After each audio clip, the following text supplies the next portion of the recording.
ਸਤਿ ਸ਼੍ਰੀ ਅਕਾਲ ਜੀ। News Asia Punjabi ਦੇਖ ਰਹੇ ਹੋ ਤੁਸੀਂ ਤੇ मैं हाँ कुलवंत सिंह। मैं और डॉक्टर अमर सिंह आज़ाद एक बार फिर एक नवे विषय के नाल अपना डॉक्टर आप बनो लड़ीवार के तहत असी मिल रहे हाँ।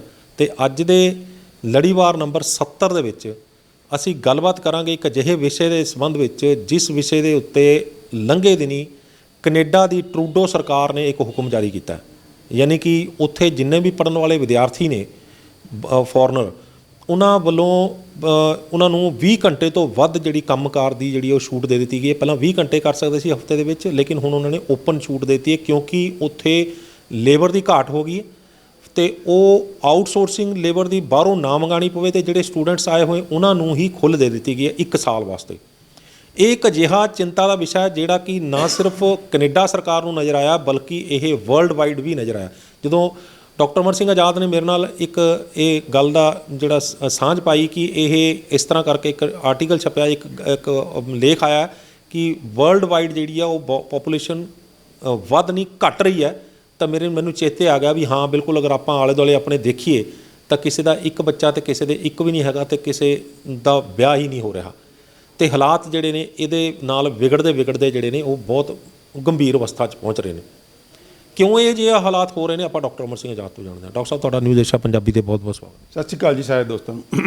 डॉक्टर साहब जो ट्रूडो सरकार ने एक हुक्म दिता तो बहुत सारे लोग खुश होए ने कि 20 घंटे की चलो छूट जी खत्म हुई तो हुण ओपन जी काम कर सकते हैं, पर ये पिछे एक बहुत बड़ा सुनेहा सी। बिल्कुल बिल्कुल बहुत बड़ा सुनेहा है क्योंकि जिहड़ा हैगा दिक्कत ये आ रही है पूरी दुनिया दे विच कि लफज यूज़ हो रहा पॉपूलेशन कोलैप्स, जिहड़ा सानूं पिछले 50 साल तो एक वन साइडड अंकड़े दे के ते डराया गया कि पॉपूलेशन एक्सप्लोजन खा जाएगा मनुखता नूं और ये धरती जिहड़ी है बोझ नहीं चक सकदी जिहड़ा मनुखां दा, वो बिल्कुल फ्रॉड साबित होया। उदों असीं तां खैर मैनूं तां याद है असीं 1975 तो जदों एमरजेंसी डिकलेयर हुई सी उदों तो ही ਇਹਦਾ विरोध करते ਸੀਗੇ भी जिहड़ी जदों जबरी नसबंदी शुरू हुई एमरजेंसी दिता सारा कि भी ये गलत है इदां करना। तो वो जिहड़ा आके अल्टीमेटली गल बिल्कुल उल्ट निकली कि पूरी दुनिया दे विच आबादी जिहड़ी है घट रही है। घट रही दा मतलब फौरी तौर पर एब्सोल्यूट नंबर नहीं भी घट रहा, लेकिन जिहड़े जिहड़े अज कपल्स ने जिन्ने बच्चे वो पैदा कर रहे हैं हौली हौली जिहड़े सीनियर्स ने जदों वो माइनस हो जाएंगे तो एक्चुअल भी अगले कुछ सालों के विच एक्चुअल भी घटेगी। एक्चुअल इस करके हुण दिख नहीं रही हो क्योंकि जिहड़े जिहड़े कपल्स अज ने वो बच्चे जिन्ने पैदा कर रहे हैं वो बहुत बड़ा संकट खड़ा होने जा रहा। लेकिन जिहड़े क्योंकि सीनियर्स बैठे हैं उन्होंने 70-80 साल तक जिउना है, वो करके जिहड़ी एक्चुअल नंबर है वो बहुत तेज़ी नाल आबादी घटन वाला नहीं शो हो रहा। वो एक मतलब उन्होंने सानूं समझना चाहिए कोई जिन्होंने कहते हैं लंबे समय की गल है। यानी कि जिन्नियां डेथ्स हो रही ने वो आबादी जिहड़ी है घट रही है और रेशो के मुताबिक उन्नी वध नहीं रही जिन्नी घट रही है। नहीं वो सब तो ज़्यादा देखने वाली गल है कि पर कपल किन्ने बच्चे पैदा हो रहे हैं। जो सब तो सेंसिटिव इंडेक्स मन्निया जाता है that is total fertility rate TFR कि पर कपल किन्ने बच्चे पैदा हो रहे हैं। 2 बंदे ने रल के पैदा करने हैं ना, तो 2 बच्चे तो पैदा होने चाहिए ना, लेकिन साइंटिस्ट कहते हैं 2.1 to 2.1 होने चाहिए हैं क्योंकि हल्का जहा उपर रखो ताकि यंग पॉपूलेशन डोमीनेट रहे, क्योंकि यंग पॉपूलेशन ही काम करने होंगे ज़्यादा, जिहड़े ओल्ड होंगे उन्होंने तो सेवा करनी पैंदी बहुत सारिਆਂ ਦੀ। तो इस करके जो वरतारा है यंग कपल के 2.1 दे विच वो 2.1 के बहुत थले आ रहा। जिहड़ा लगातार कंट्री के अंदर जापान के अंदर बहुत बड़ा संकट खड़ा होने जा रहा है, यूरोपीयन मुल्कों के अंदर बहुत बड़ा संकट खड़ा होने जा रहा है, और इंडिया के भी जिहड़ा 2 ते आ गया है। जिहड़े यूपी ते बिहार ते कुछ और ते 2 होर स्टेटां की आबादी वध होने के बावजूद भी जिन्होंने असीं कहने भी आबादी उन्होंने वध है, तो वो बावजूद भी जो टोटल फर्टिलिटी रेट इंडिया का उन्होंने ज़्यादा भी पा के तां भी 2 ते आ गया। पंजाब का तो 1.7 फिरदा, बहुत थले है, बहुत थले 1.6 1.7 इत्थे फिरदियां बहुत सारियां स्टेटां, कल्ला पंजाब नहीं हिंदुस्तान दियां घट्टो घट्ट 13-14 स्टेटां इहो जिहियां ने जिन्हां दे विच जिहड़ा TFR है 1.6-7 इत्थे फिरदा, 1.5 तक भी हैगा। यानी कि जिहड़े स्टेटां ज़्यादा पढ़ियां लिखियां ने, जिहड़ियां स्टेटां जिहड़ियां एडवांस हो गई थोड़ियां जिहियां उन्हां दा फर्टिलिटी रेट जिहड़ा वो ज़्यादा घट रहा। हाँ बहुत सारे फैक्टर ने बस इत्थे आपां बाकी फैक्टर नूं आपां ना लईए, आपां दूजी गल ते फोकस करिए कि इहदे की इंप्लीकेशनस होणगीਆਂ। आपां एक फैक्टर ले लीए कि इत्थे बहुत सारे लोग जिहड़े ने बहुत झूठ फैला रहे हैं कि मुसलमान जिहड़े ने वो आबादी ਵਧਾਉਂਦੇ हैं ਤੇ ਮੁਸਲਮਾਨਾਂ ਦੇ ਉੱਪਰ ਸਖਤੀ ਕਰਨੀ ਚਾਹੀਦੀ ਆ। ਇਹ ਇਹੋ ਜਿਹਾ ਕੋਈ ਅੰਕੜੇ ਨਹੀਂ ਜਿਹੜੇ ਸ਼ੋਅ ਕਰਦੇ ਹੁਣ ਕਿ ਮੁਸਲਮਾਨਾਂ ਦੀ ਆਬਾਦੀ ਕੋਈ ਐਕਸਟਰਾordinary ਤੇਜ਼ੀ ਨਾਲ ਵੱਧ ਰਹੀ ਆ। ਮੁਸਲਿਮ ਪਾਪੂਲੇਸ਼ਨ ਵੀ ਜਿਹੜੀ ਉਸੇ ਪ੍ਰਪੋਰਸ਼ਨ 'ਚ ਹੀ ਘਟ ਰਹੀ ਹੈ ਤੇ ਮੁਸਲਿਮ ਕਪਲਸ ਵੀ ਜਿਹੜੇ ਨੇ ਉਹ ਵੀ ਘੱਟ ਬੱਚੇ ਪੈਦਾ ਕਰ ਰਹੇ ਆ। ਔਰ ਮੁਸਲਿਮ ਕੰਟਰੀਜ਼ ਜਿਹੜੇ ਨੇ ਈਵਨ ਉੱਥੇ ਵੀ ਜਿਹੜੀ TFR ਹੈ 2 ਤੋਂ ਘੱਟ ਹੈ। ਬਹੁਤ ਸਾਰੇ ਮੁਸਲਿਮ ਕੰਟਰੀਜ਼ ਨੇ ਜਿਨ੍ਹਾਂ ਦੇ ਅੰਦਰ ਜਿਹੜੀ ਆਬਾਦੀ ਆ ਉਹ TFR ਜਿਹੜਾ 1.6 1.7 ਕਿਤੇ ਇੱਥੇ ਫਿਰਦਾ। ਇਸ ਕਰਕੇ ਜਿਹੜਾ ਇਹ ਮਿੱਥ ਜਿਹੜਾ ਇਹਨੂੰ ਜਿਹੜਾ ਐਵੇਂ ਨਫ਼ਰਤ ਫੈਲਾਉਣ ਲਈ ਵਰਤਿਆ ਜਾ ਰਿਹਾ, ਮੈਂ ਸਮਝਦਾ ਕਿ ਇਹਨੂੰ ਇਹਨੂੰ ਜ਼ਰੂਰ ਕਰਨਾ ਚਾਹੀਦਾ ਕਿ ਵੀ ਜਿਹੜੇ ਕਿਸੇ ਧਰਮ ਨਾਲ ਜਾਂ ਉਹਦੇ ਨਾਲ ਜਾਤ ਨਾਲ ਜੋੜ ਕੇ ਨਹੀਂ ਹੈ। ਇਹ ਐਕਚੁਅਲੀ ਇਕੋਨਮੀ ਜਿਹੜੀ ਹੁੰਦੀ ਹੈ, ਆਰਥਿਕਤਾ ਹੁੰਦੀ ਪਰਿਵਾਰਾਂ ਦੀ, ਖੁਸ਼ਹਾਲੀ ਹੁੰਦੀ ਹੈ, ਪੜ੍ਹਾਈ ਲਿਖਾਈ ਹੁੰਦੀ ਹੈ, ਉਹਦੇ ਨਾਲ ਜੁੜਿਆ ਹੋਇਆ ਗੱਲ ਹੈ। ਅਤੇ ਇਸ ਕਰਕੇ ਜਾਂ ਜਿਹੜੇ ਵਿਆਹ ਲੇਟ ਹੋ ਰਹੇ ਆ ਉਹਦੇ ਨਾਲ ਜੁੜੀ ਹੋਈ ਗੱਲ ਹੈ। ਜਿਹੜੇ ਹਾਰਮੋਨਲ ਚੇਂਜਿਸ ਆ ਕੇ ਜਿਹੜਾ ਮਨਾਰਕੀ ਇੱਕ ਪਹਿਲਾਂ ਆ ਗਈ ਅਤੇ ਮੈਨੂਪਾਜ਼ ਜਿਹੜਾ ਉਹ ਵੀ ਪਹਿਲਾਂ ਆ ਗਿਆ, ਉਹਦਾ ਵੀ ਅਸਰ ਪੈ ਰਿਹਾ। ਬਿਲਕੁਲ ਉਹਦਾ ਅਸਰ ਪੈਂਦਾ ਕਿਉਂਕਿ ਜਦੋਂ total number of eggs in human ovary fix ਹੈ, ਉਹਦੇ 'ਚ ਜਦੋਂ ਓਵਰੀ 'ਚ ਨੁਕਸ ਪੈ ਗਿਆ, ਹੁਣ ਪੋਲੀਸਿਸਟਿਕ ਓਵਰੀਅਨ ਸਿਸਟ ਡਿਜ਼ੀਜ਼ ਬਹੁਤ ਜ਼ਿਆਦਾ ਹੈ, ਉਹ 'ਤੇ ਬਹੁਤ ਸਾਰੇ ਅੰਡੇ ਖਰਾਬ ਹੋ ਜਾਂਦੇ ਆ PCOD ਕਰਕੇ। ਤਾਂ ਉਹ ਟੋਟਲ ਨੰਬਰ ਆਫ ਐਗਸ ਘਟ ਗਿਆ। ਤਾਂ ਟੋਟਲ ਨੰਬਰ ਆਫ ਐਗਸ ਘਟ ਗਿਆ ਤਾਂ ਨੈਚੁਰਲੀ ਜੇ ਤੁਸੀਂ ਵਿਆਹ ਲੇਟ ਕਰਾ ਰਹੇ ਹੋ, ਹੁਣ ਜਿਹੜੀ ਇਹ ਸਾਇੰਟੀਫਿਕ ਫੈਕਟ ਹੈ ਕਿ ਜਿਹੜੀ ਪੀਕ ਫਰਟੀਲਿਟੀ ਏਜ ਹੁੰਦੀ ਹੈ ਉਹ ਹੈਗੀ ਹੈ 22 ਤੋਂ 25, ਵੱਧ ਤੋਂ ਵੱਧ 30, ਮਤਲਬ ਪੀਕ 22 ਤੋਂ 25 ਹੈ। 22 ਤੋਂ 25 ਜਾਂ 30 ਦੇ ਵਿੱਚ ਵਿਆਹ ਨਹੀਂ ਹੁੰਦਾ ਤੇ ਅੱਗੇ ਚੱਲ ਕੇ ਉਹ ਬੱਚਾ ਪੈਦਾ ਕਰਨ ਦਾ ਰੇਸ਼ੋ ਜਿਹੜੀ ਆ ਉਹ ਘਟ ਜਾਂਦੀ ਆ। ਬਿਲਕੁਲ ਉਹਦੇ ਵਿੱਚ ਪ੍ਰੈਗਨੈਂਸੀ ਦੇ ਚਾਂਸਸ ਘਟੀ ਜਾਣਗੇ ਔਰ ਪ੍ਰੈਗਨੈਂਸੀਜ਼ ਨਹੀਂ ਹੋਣਗੀਆਂ ਤੇ ਦੂਜੀਆਂ ਹੋਣਗੀਆਂ ਤਾਂ ਉਹਦੇ ਅੰਦਰ ਬਾਕੀ ਪ੍ਰੋਬਲਮ ਜਿਹੜੀਆਂ ਨੇ ਅਬੋਰਸ਼ਨ ਦੀਆਂ, ਪ੍ਰੀਮੈਚੁਰ ਬਰਥਸ ਦੀਆਂ, ਐਬਨੋਰਮਲ ਬੱਚਿਆਂ ਦੀਆਂ ਵੱਧ ਜਾਂਦੀਆਂ ਨੇ। ਸੋ ਕੁੜੀਆਂ ਦੇ ਅੰਦਰ ਥੋੜ੍ਹਾ ਜਿਹਾ 20 ਲਾ ਲਓ ਤੁਸੀਂ ਅਤੇ ਮੁੰਡਿਆਂ 'ਚ 22 ਲਾ ਲਓ ਤੋਂ ਲੈ ਕੇ 25 ਤੱਕ ਆਈਡੀਅਲ ਟਾਈਮ ਹੈ ਬੱਚੇ ਪੈਦਾ ਕਰਨ ਦਾ। 30 ਵੀ ਸ਼ੁੱਡ ਨਾਟ ਕ੍ਰਾਸ 30। ਅਤੇ ਅੱਜ ਹਾਲਤ ਇਹ ਹੋ ਗਈ ਹੈ ਕਿ 30 ਤੇ 35 ਸਾਲ ਦੇ ਜਾ ਕੇ ਵਿਆਹ ਹੋ ਰਹੇ ਆ। ਤਾਂ ਇਹ ਜਿਹੜਾ ਅਸੀਂ ਆਪਣੀ ਜਨਰੇਸ਼ਨ ਨੂੰ ਐਡੇ ਲੰਬੇ ਕੈਰੀਅਰ ਦੇ ਜਿਹੜੇ ਪ੍ਰੋਸੈਸਿਸ ਨੇ ਉਹਦੇ ਅੰਦਰ ਪਾਤਾ ਕਿ ਉਹ ਬੰਦਾ ਪੜ੍ਹਦਾ ਬੋਲਾ ਹੋ ਜਾਂਦਾ ਅਤੇ ਉਹਨੂੰ ਜਿਹੜੀ ਆਪਣੀ ਅਸਲ 'ਚ ਜ਼ਿੰਮੇਵਾਰੀ ਜਿਹੜੀ ਕੁਦਰਤ ਨੇ, ਪ੍ਰਮਾਤਮਾ ਨੇ ਸਾਨੂੰ ਬਖਸ਼ੀ ਹੈ, ਜਿਹੜੀ ਸਾਡੀ ਮੈਂ ਸਮਝਦਾ ਕਿ ਟੌਪ ਜ਼ਿੰਮੇਵਾਰੀ ਹੈ, ਸਾਡਾ ਧਰਮ ਹੈ ਕਿ ਜੇ ਸਾਨੂੰ ਕਿਸੇ ਮਾਂ ਬਾਪ ਨੇ ਪੈਦਾ ਕੀਤਾ ਤਾਂ ਅਸੀਂ ਵੀ ਅੱਗੇ ਬੱਚੇ ਪੈਦਾ ਕਰੀਏ। ਬੱਚੇ ਪੈਦਾ ਕਰਨ ਨੂੰ ਐਸਾ ਫਾਲਤੂ ਕੰਮ ਬਣਾ ਦਿੱਤਾ ਗਿਆ ਕਿ ਬਹੁਤ ਸਾਰੇ ਕਪਲ ਜਿਹੜੇ ਨੇ ਉਹ ਬੱਚਿਆਂ ਦਾ ਬਰਡਨ ਹੀ ਨਹੀਂ ਉਠਾਉਣਾ ਚਾਹੁੰਦੇ। ਉਹ ਕਹਿੰਦੇ ਲੈ ਐਸ਼ ਕਰੋ ਜੀ, ਐਸ਼ ਦਾ ਅਜੀਬ ਬਣਾਤਾ ਗਿਆ ਵੀ ਐਸ਼ ਕਰਨ ਦਾ ਮਤਲਬ ਹੈ ਦੁਨੀਆ ਘੁੰਮੋ, ਕਲੱਬਾਂ 'ਚ ਜਾਓ, ਦਾਰੂਆਂ ਪੀਓ, ਜਿਹੜੀਆਂ ਗੇਮਾਂ ਖੇਡੋ, ਜਿਹੜੀਆਂ ਬਾਹਰ ਜਾ ਕੇ ਇਹੋ ਜਿਹੇ ਅਯਾਸ਼ੀ ਦਾ ਜਿਹੜੇ ਬਣਾਤੇ ਗਏ ਅਤੇ ਬੱਚੇ ਇੱਕ ਫਾਲਤੂ ਜਿਹੀ ਚੀਜ਼ ਬਣ ਕੇ ਰਹਿ ਗਏ ਵੀ ਬੱਚੇ ਪੈਦਾ ਕਰਨਾ ਤਾਂ ਐਵੇਂ ਵਿਹਲੇ ਬੰਦਿਆਂ ਦਾ ਕੰਮ ਹੈ। ਵਿਆਹ ਹੀ ਨਹੀਂ ਕਰਾ ਰਹੇ, ਮਤਲਬ ਲਿਵਿੰਗ ਰਿਲੇਸ਼ਨਸ਼ਿਪ ਦੇ ਵਿੱਚ। ਹਾਂ, ਲੇਟੈਸਟ ਟ੍ਰੈਂਡ ਇਹ ਆ ਗਿਆ ਹੁਣ। ਕੱਲ੍ਹ ਪੰਜਾਬੀ ਟ੍ਰਿਬਿਊਨ 'ਚ ਆਰਟੀਕਲ ਛਪਿਆ ਕਿ ਜਿਹੜਾ ਲੇਟੈਸਟ ਟ੍ਰੈਂਡ ਆ ਗਿਆ ਕਿ ਖਲਜਗਨ ਜੀ ਨਾ ਪਾਓ ਵਿਆਹ ਦੇ 'ਚ, ਮੁੜ ਕੇ ਡਿਵੋਰਸ ਨਹੀਂ ਹੁੰਦਾ। ਹੁਣ ਇੰਡੀਆ ਦਾ ਜਿਹੜਾ ਡਿਵੋਰਸ ਲਾਅ ਹੈ, ਇਹ ਡਿਵੋਰਸ ਲਾਅ ਹੀ ਬੜਾ ਭੈੜਾ ਹੈ। ਉਹ ਸਾਲਾਂ ਬਾਅਦ ਡਿਵੋਰਸ ਨਹੀਂ ਹੁੰਦਾ। ਉਹ ਕਹਿੰਦੇ ਵਿਆਹ ਹੀ ਨਾ ਕਰਾਓ, ਵੀ ਰਹੀ ਜਾਓ, ਜਦ ਇਕੱਠੇ ਰਹਿਣਾ ਰਹੋ ਅਤੇ ਮੁੜ ਕੇ ਜਦੋਂ ਜੀ ਕਰਦਾ ਵੱਡਾ ਬੱਚੇ ਪੈਦਾ ਕਰਨ ਦੀ ਲੋੜ ਹੀ ਨਹੀਂ ਹੈ। ਇਸ ਕਿਸਮ ਦਾ ਜਿਹੜਾ ਕਲਚਰ ਅਸੀਂ ਪੈਦਾ ਕਰਤਾ ਹੈ, ਇਹ ਕਿਤੇ ਨਾ ਕਿਤੇ ਇਹਦੇ ਅੰਦਰ ਪਿੱਛੇ ਕੁਛ ਤਾਕਤਾਂ ਜ਼ਿੰਮੇਵਾਰ ਨੇ ਜਿਹੜੀਆਂ ਕਿ ਆਬਾਦੀ ਤੋਂ ਜਾਂ ਲੋਕਾਂ ਤੋਂ ਉਹਨਾਂ ਨੂੰ ਕੋਈ ਭੈ ਖਾਂਦੀਆਂ ਨੇ, ਉਹਨਾਂ ਨੂੰ ਖਾਸ ਕਿਸਮ ਦੇ ਭੈ ਨੇ। ਤਾਂ ਇਸ ਕਰਕੇ ਜਿਹੜਾ ਇਹ ਵਰਤਾਰਾ ਹੈ, ਇਹ ਮੈਂ ਸਮਝਦਾ ਕਿ ਬਹੁਤ ਹੀ ਅਨਨੈਚੁਰਲ ਹੈ, ਅਨਨੈਚੁਰਲੀ ਨਹੀਂ, ਅਨਐਥੀਕਲ ਹੈ, ਇਮੋਰਲ ਹੈ ਔਰ ਐਂਟੀ ਰਿਲੀਜਨ ਹੈ। ਕਿਉਂਕਿ ਆਪਣੇ ਵਰਗੇ ਬੱਚੇ ਪੈਦਾ ਕਰਨਾ ਹਰ ਸ਼ਖਸ ਦਾ ਜ਼ਿੰਮੇਵਾਰੀ ਹੋਣੀ ਚਾਹੀਦੀ ਹੈ, ਐਕਸੈਪਟ ਫਾਰ ਫਿਊ ਜਿਹੜੇ ਕੋਈ ਐਕਸਟਰਾਆਰਡੀਨਰੀ ਹੋਰ ਕੰਮ ਕਰ ਰਹੇ ਹੈ, ਜਿਹੜਾ ਮਨੁੱਖਤਾ ਨਾਲ ਜੁੜਿਆ ਹੋਇਆ। ਜੇ ਕਿ ਬਾਹਰਲੇ ਬਹੁਤ ਸੇ ਰਿਸ਼ੀ ਮੁਨੀ ਹੁੰਦੇ ਸੀਗੇ ਜਾਂ ਬਹੁਤ ਸਾਰੇ ਇਹੋ ਜਿਹੇ ਲੋਕ ਨੇ, ਕੋਈ ਫਰੀਡਮ ਫਾਈਟਰ ਹੈ, ਕੋਈ ਉਹ ਵੱਖਰੀ ਗੱਲ ਹੈ, ਉਹ ਐਕਸੈਪਸ਼ਨਲ ਹੁੰਦੇ ਸੀਗੇ, ਉਹਨੂੰ ਛੱਡ ਦਿਓ। ਲੇਕਿਨ ਜਿਹੜਾ ਬਾਈ ਐਂਡ ਲਾਰਜ ਜਿਹੜਾ ਕਾਮਨ ਮੈਨ ਹੈ, ਉਹਦੀ ਸਭ ਤੋਂ ਪਹਿਲੀ ਜ਼ਿੰਮੇਵਾਰੀ ਇਹ ਬਣਦੀ ਹੈ ਕਿ ਉਹ ਆਪਣੇ ਵਰਗੇ 2 ਬੱਚੇ ਪੈਦਾ ਜ਼ਰੂਰ ਕਰੇ। ਕਿਉਂ ਕਰੇ? ਕਿਉਂਕਿ ਜੇ ਉਹ ਬੱਚੇ ਪੈਦਾ ਨਹੀਂ ਕਰਦਾ ਤਾਂ ਲਗਾਤਾਰਤਾ ਨਹੀਂ ਬਣਦੀ, ਜੀਵਨ ਦੀ ਲੜੀ ਜਿਹੜੀ ਹੈ ਟੁੱਟ ਜਾਂਦੀ ਹੈ। ਅਤੇ ਜੀਵਨ ਦੀ ਲੜੀ ਟੁੱਟਣ ਨਾਲ ਬਹੁਤ ਸੀਰੀਅਸ ਗੱਲ ਹੁੰਦੀ ਹੈ। ਜੀਵਨ ਦੀ ਲੜੀ ਟੁੱਟਣੀ ਨਹੀਂ ਚਾਹੀਦੀ। ਜੀਵਨ ਦੀ ਲੜੀ ਅਗਰ ਟੁੱਟੇਗੀ ਤਾਂ ਉਹਦੇ ਲਈ ਬਹੁਤ ਸਾਰੇ ਖਤਰੇ ਖੜੇ ਹੋ ਜਾਣਗੇ। ਸੋ ਇਸ ਕਰਕੇ ਜੀਵਨ ਦੀ ਲੜੀ ਨੂੰ ਚੱਲਦਾ ਰੱਖਣ ਲਈ ਇਹ ਸਾਡੀ ਸਭ ਤੋਂ ਵੱਡੀ ਧਰਮ ਹੈ ਸਾਡਾ ਕਿ ਅਸੀਂ ਆਪਣੇ ਵਰਗੇ 2 ਬੱਚੇ ਪੈਦਾ ਕਰੀਏ। ਲੇਕਿਨ ਅੱਜ ਉਹ ਅਸੀਂ ਲੋਕਾਂ ਨੂੰ ਐਡਾ ਐਂਟੀ ਨੇਚਰ ਕਰਤਾ ਹੋਇਆ, ਐਡਾ ਇਮੋਰਲ ਕਰਤਾ ਹੋਇਆ, ਉਹਨਾਂ ਨੂੰ ਹੋਰ ਹੀ ਜਿਹੜੇ ਪਦਾਰਥ ਦੀਆਂ ਚੀਜ਼ਾਂ ਦਿਖਾ ਕੇ ਵੀ ਕਮਾਈਆਂ ਕਰਨੀਆਂ ਬਹੁਤ ਜ਼ਰੂਰੀ ਨੇ, ਪੈਸੇ ਕਮਾਉਣੇ ਬਹੁਤ ਜ਼ਰੂਰੀ ਨੇ, ਵੱਡੀਆਂ ਕਾਰਾਂ ਲੈਣੀਆਂ ਬਹੁਤ ਜ਼ਰੂਰੀ ਨੇ, ਵੱਡੀਆਂ ਕੋਠੀਆਂ ਪਾਉਣੀਆਂ ਬਹੁਤ ਜ਼ਰੂਰੀ ਨੇ, ਲੇਕਿਨ ਬੱਚੇ ਪੈਦਾ ਕਰਨੇ ਕੋਈ ਜ਼ਰੂਰੀ ਨਹੀਂ ਹੈ।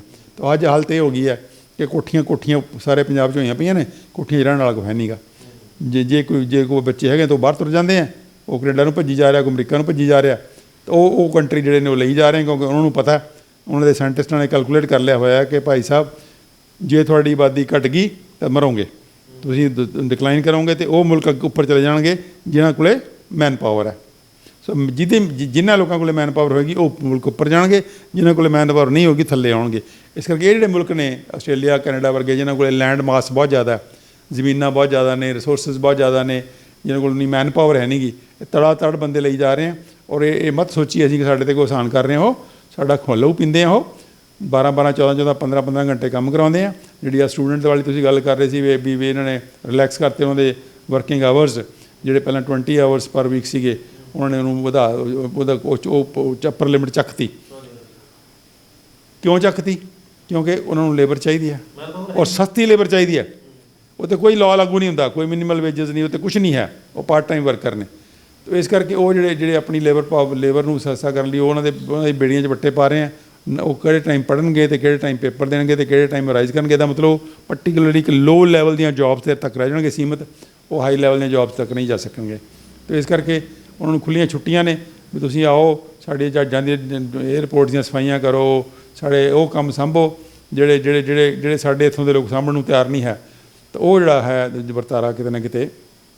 ਦੂਜਾ, ਮੈਂ ਇਹਦੇ 'ਚ ਬਹੁਤ ਹੀ ਜ਼ਿਆਦਾ ਸਾਰੇ ਦੋਸਤਾਂ ਨੂੰ ਅਲਰਟ ਕਰਨਾ ਚਾਹੁੰਦਾ ਕਿ ਸਾਡੇ ਪੰਜਾਬ ਦੇ ਵਿੱਚ ਵੀ ਇਸ ਕਿਸਮ ਦੀਆਂ ਆਵਾਜ਼ਾਂ ਉੱਠ ਰਹੀਆਂ ਨੇ ਕਿ ਜੀ ਫਲਾਣੀ ਸਟੇਟ ਤੋਂ ਆ ਕੇ ਫਲਾਣੇ ਬੰਦੇ ਉਹ ਸਾਡੇ ਘਰ, ਇਹ ਕਿੱਥੇ ਫਿਰਦੇ ਹਾਂ ਅਸੀਂ, ਕਿੱਥੇ ਫਿਰਦੇ ਹਾਂ, ਕਿਹੜੀ ਦੁਨੀਆ 'ਚ ਰਹਿ ਰਹੇ ਹਾਂ ਅਸੀਂ। ਅੱਜ ਜੇ ਉਹ ਬਾਹਰਲੀਆਂ ਸਟੇਟਾਂ ਦੇ ਬੰਦੇ ਇੱਥੋਂ ਪੰਜਾਬ 'ਚੋਂ ਮੂਵ ਆਊਟ ਕਰ ਜਾਣ ਐਨ ਮਾਸ, ਤਾਂ ਤੁਹਾਡੀ ਸਾਰੀ ਇਕਨੋਮੀ ਕਲੈਪਸ ਕਰ ਜਾਏਗੀ। ਇਸ ਕਰਕੇ ਇਹੋ ਜਿਹੀ ਕਿਸੇ ਉਹੋ ਜਿਹੇ ਤੱਤਾਂ ਦਾ, ਉਹੋ ਜਿਹੀ ਫਲਸਫਿਆਂ ਦਾ, ਜਾਂ ਉਹੋ ਜਿਹੀਆਂ ਝੂਠੇ ਅੰਕੜਿਆਂ ਦਾ, ਜਾਂ ਉਹੋ ਜਿਹੀਆਂ ਭਾਵਨਾਵਾਂ ਦੇ ਮਗਰ ਬਹਾ 'ਚ ਨਹੀਂ ਪੈਣ ਦੀ ਲੋੜ। ਕਿ ਦੁਨੀਆ ਦਾ ਹਾਲਾਤ ਦੇਖੋ, ਹਾਲਾਤ ਕੀ ਨੇ ਕਿ ਪੂਰੀ ਦੀ ਪੂਰੀ ਦੁਨੀਆ 'ਚ ਪਾਪੂਲੇਸ਼ਨ ਕਲੈਪਸ ਹੋਣ ਜਾ ਰਿਹਾ, ਆਬਾਦੀ ਘਟਣ ਜਾ ਰਹੀ ਹੈ, ਬੱਚੇ ਪੈਦਾ ਨਹੀਂ ਹੋ ਰਹੇ, ਬੱਚੇ ਪੈਦਾ ਕੋਈ ਕਰ ਨਹੀਂ ਰਿਹਾ ਜਾਂ ਹੋ ਨਹੀਂ ਰਹੇ। ਬਹੁਤ ਸਾਰੇ ਕਾਰਨ ਨੇ ਜਿਹਦੇ ਕਰਕੇ ਬੱਚੇ ਹੋ ਵੀ ਨਹੀਂ ਰਹੇ।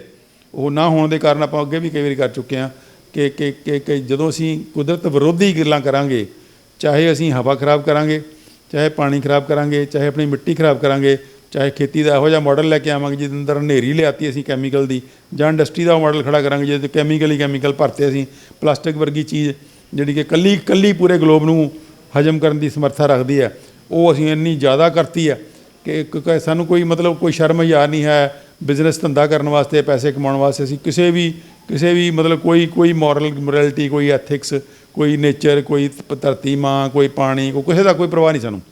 ਅਸੀਂ ਤੜ ਉਹਨਾਂ ਨੂੰ ਖਰਾਬ ਕਰੀ ਜਾ ਰਹੇ ਹਾਂ। ਅਤੇ ਸਿਰਫ ਜਿਹੜੇ ਚੰਦ ਪੈਸਿਆਂ ਦੀ ਖਾਤਰ, ਅਤੇ ਜਿਹੜੀ ਫੌਰੀ ਜਿਹਨੂੰ ਕਹਿੰਦੇ ਆ ਚੀਜ਼ਾਂ ਦੀ ਪੋਜੈਸ਼ਨ, ਕਿ ਕਿੰਨੇ ਕੁ ਕੱਪੜੇ ਅਸੀਂ ਪਾਉਣੇ ਹੁੰਦੇ ਆ ਅਤੇ ਕਿੰਨੇ ਕੁਛ ਖਾਣਾ ਹੁੰਦਾ ਅਤੇ ਕਿੰਨੀ ਕੁ ਵੱਡੀ ਕੋਠੀਆਂ 'ਚ ਰਹਿ ਲਾਂਗੇ ਆਪਾਂ। ਤਾਂ ਇਹ ਐਵੇਂ ਜਿਹੜੀ ਉਹ ਗੱਲਾਂ ਜਿਹੜੀਆਂ ਕਿ ਲੰਬੇ ਸਮੇਂ 'ਚ ਕੋਈ ਮਾਇਨੇ ਨਹੀਂ ਰੱਖਦੀਆਂ ਹੁੰਦੀਆਂ। ਤੁਸੀਂ ਜਿੱਡੀ ਮਰਜ਼ੀ ਵੱਡੀ ਕੋਠੀ ਪਾ ਲਓ, ਤੁਹਾਡੀ ਕੋਠੀ ਪਾਉਣ ਤੇ ਤੱਕ ਤੁਸੀਂ 50 ਸਾਲ 60 ਸਾਲ ਦੇ ਹੋ ਜਾਂਦੇ ਹੋ। 50 ਉਦੋਂ ਬਾਅਦ 20-30 ਸਾਲ ਰਹਿਣਾ ਹੁੰਦਾ, ਉਦੋਂ ਬਾਅਦ ਤੁਹਾਡੇ ਬੱਚੇ ਕਿਤੇ ਬਾਹਰ ਤੁਰ ਜਾਣਗੇ, ਕੋਠੀ ਫਿਰ ਨੌਕਰਾਂ ਦੇ ਵਾਲੇ ਹੋਊਗੀ।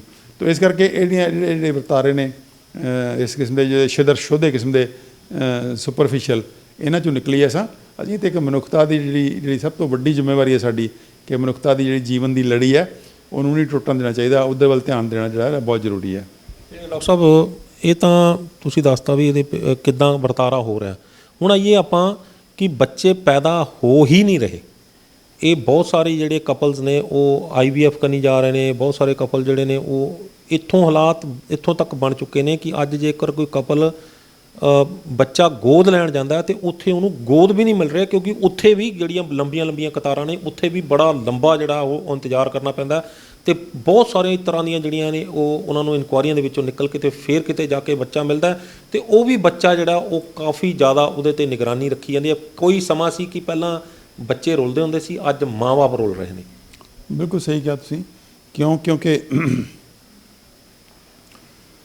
ਪ੍ਰੈਗਨੈਂਸੀ ਹੋ ਹੀ ਨਹੀਂ ਰਹੀ। ਪਹਿਲਾਂ ਤਾਂ ਸਾਡੀ ਜਿਹੜੀ ਲਾਈਫ ਸਟਾਈਲ ਬਣ ਗਿਆ ਉਹੀ ਐਂਟੀ ਨੇਚਰ ਹੈ ਕਿ ਅਸੀਂ ਵਿਆਹ ਹੀ 30 35 ਸਾਲ 'ਤੇ ਕਰ ਰਹੇ ਹਾਂ। ਫਿਰ ਸਾਡਾ ਲਾਈਫ ਸਟਾਈਲ ਸਾਰਾ ਕੁਦਰਤ ਵਿਰੋਧੀ ਹੈ। ਉਹ ਚਾਹੇ ਤੁਸੀਂ ਉਹ ਲਾ ਲਓ, ਹਵਾ ਦਾ ਮਸਲਾ ਲਾ ਲਓ। ਆਪਾਂ ਬਹੁਤ ਵਾਰੀ ਗੱਲ ਕਰ ਚੁੱਕੇ ਹਾਂ ਕਿ ਹਵਾ ਹੱਦ ਦਰਜੇ ਦੀ ਜਿਹੜੀ ਕੈਮੀਕਲ ਦੇ ਨਾਲ ਜੋ ਜ਼ਹਿਰੀਲੇ ਕੈਮੀਕਲ ਨਾਲ ਭਰਤੀ ਹੋਈ। ਅਸੀਂ ਇੱਕ ਅੱਧਾ ਨਹੀਂ, ਦੋ ਚਾਰ ਨਹੀਂ, ਸੈਂਕੜੇ ਹਜ਼ਾਰਾਂ ਕੈਮੀਕਲ ਇਕੱਲੇ ਹਵਾ 'ਚ ਨੇ। ਫਿਰ ਪਾਣੀ 'ਚ ਸੈਂਕੜੇ ਹਜ਼ਾਰਾਂ ਕੈਮੀਕਲ ਨੇ ਜਿਹੜੇ ਕਿ ਤੁਹਾਨੂੰ ਮਤਲਬ ਜਿਹੜਾ ਇਕੱਲਾ ਕੈਮੀਕਲ ਹੈ ਉਹ ਤੁਹਾਨੂੰ ਕ੍ਰਿਪਲ ਕਰਨ ਦੀ, ਤੁਹਾਨੂੰ ਤੁਹਾਡਾ ਸਾਰਾ ਸਰੀਰਕ ਮਾਨਸਿਕ ਅਤੇ ਤੁਹਾਡੀ ਪ੍ਰਜਨਨ ਸਿਹਤ ਨੂੰ ਖਰਾਬ ਕਰਨ ਦੀ ਸਮਰੱਥਾ ਰੱਖਦਾ ਹੈ। ਉੱਥੇ ਸਾਡੇ ਸਰੀਰਾਂ ਦੇ ਵਿੱਚ ਹਜ਼ਾਰਾਂ ਕੈਮੀਕਲ ਐਟ ਏ ਟਾਈਮ ਫਿਰ ਰਹੇ ਆ, ਹਜ਼ਾਰਾਂ, ਮਤਲਬ ਥੋੜ੍ਹੇ ਨਹੀਂ, ਸਾਡੇ ਖੂਨ ਦੇ ਵਿੱਚ ਐਟ ਏ ਟਾਈਮ ਹਜ਼ਾਰਾਂ ਕੈਮੀਕਲ ਨੇ। ਔਰ ਹਜ਼ਾਰਾਂ ਕੈਮੀਕਲ ਨੂੰ ਅਸੀਂ ਐਂ ਨਾ ਸਮਝੀਏ ਕਿ ਉਹ ਕੋਈ ਐਵੇਂ ਹੀ ਫਿਰਦੇ ਆ ਜਾਂ ਸਾਨੂੰ ਕੁਝ ਨਹੀਂ ਕਹਿਣਗੇ।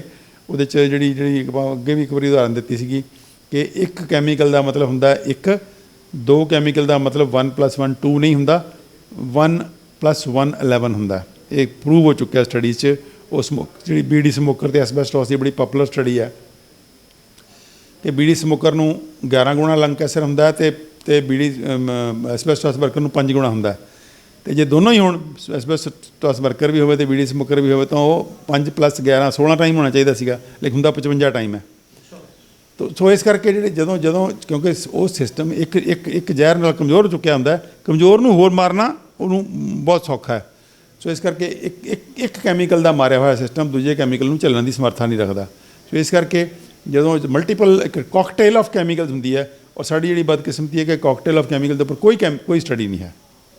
ਜਿੰਨੀਆਂ ਸਟੱਡੀ ਨੇ ਉਹ ਸਿੰਗਲ ਕੈਮੀਕਲ ਵਾਲੀਆਂ ਸਟੱਡੀਜ਼ ਨੇ, ਅਤੇ ਸਿੰਗਲ ਕੈਮੀਕਲ ਦੀ ਸਟੱਡੀ ਦਾ ਕੋਈ ਮਤਲਬ ਨਹੀਂ ਰਿਹਾ ਅੱਜ ਦੇ ਯੁੱਗ 'ਚ, ਕਿਉਂਕਿ ਅੱਜ ਦੇ ਯੁੱਗ 'ਚ ਅਸੀਂ ਕਾਕਟੇਲ ਆਫ ਕੈਮੀਕਲ ਦੇ ਅੰਦਰ ਜਿਉਂ ਰਹੇ ਹਾਂ। ਹਵਾ 'ਚ ਵੀ ਇੱਕ ਕਾਕਟੇਲ ਹਵਾ 'ਚ ਹੈ, ਇੱਕ ਕਾਕਟੇਲ ਪਾਣੀ 'ਚ ਹੈ, ਇੱਕ ਕਾਕਟੇਲ, ਉਹ ਵੀ ਚਾਰ ਕਿਸਮ ਦੀਆਂ ਕਾਕਟੇਲ ਨੇ।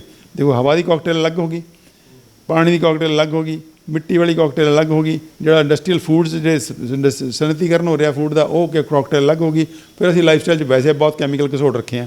ਕੋਈ ਪਲਾਸਟਿਕ ਦੇ ਨਾਂ 'ਤੇ ਘਸੋੜ ਰੱਖਿਆ ਹੈ, ਕੋਈ ਅਸੀਂ ਕਾਸਮੈਟਿਕਸ ਦੇ ਨਾਂ 'ਤੇ ਘਸੋੜ ਰੱਖਿਆ ਹੈ, ਕੋਈ ਅਸੀਂ ਸਨ ਸਕਰੀਨਾਂ ਦੇ ਨਾਂ 'ਤੇ ਘਸੋੜ ਰੱਖਿਆ ਹੈ, ਕੋਈ ਜਿਹੜੇ ਕੱਪੜੇ ਪਾਉਣੇ ਅਸੀਂ ਫੈਸ਼ਨਦਾਰ ਉਹ 'ਤੇ ਘਸੋੜ ਰੱਖਿਆ, ਕੋਈ ਫੈਸ਼ਨਦਾਰ ਜੁੱਤੇ ਜ਼ਰੂਰ ਪਾਉਣੇ ਉਹ 'ਤੇ ਘਸੋੜ ਰੱਖਿਆ।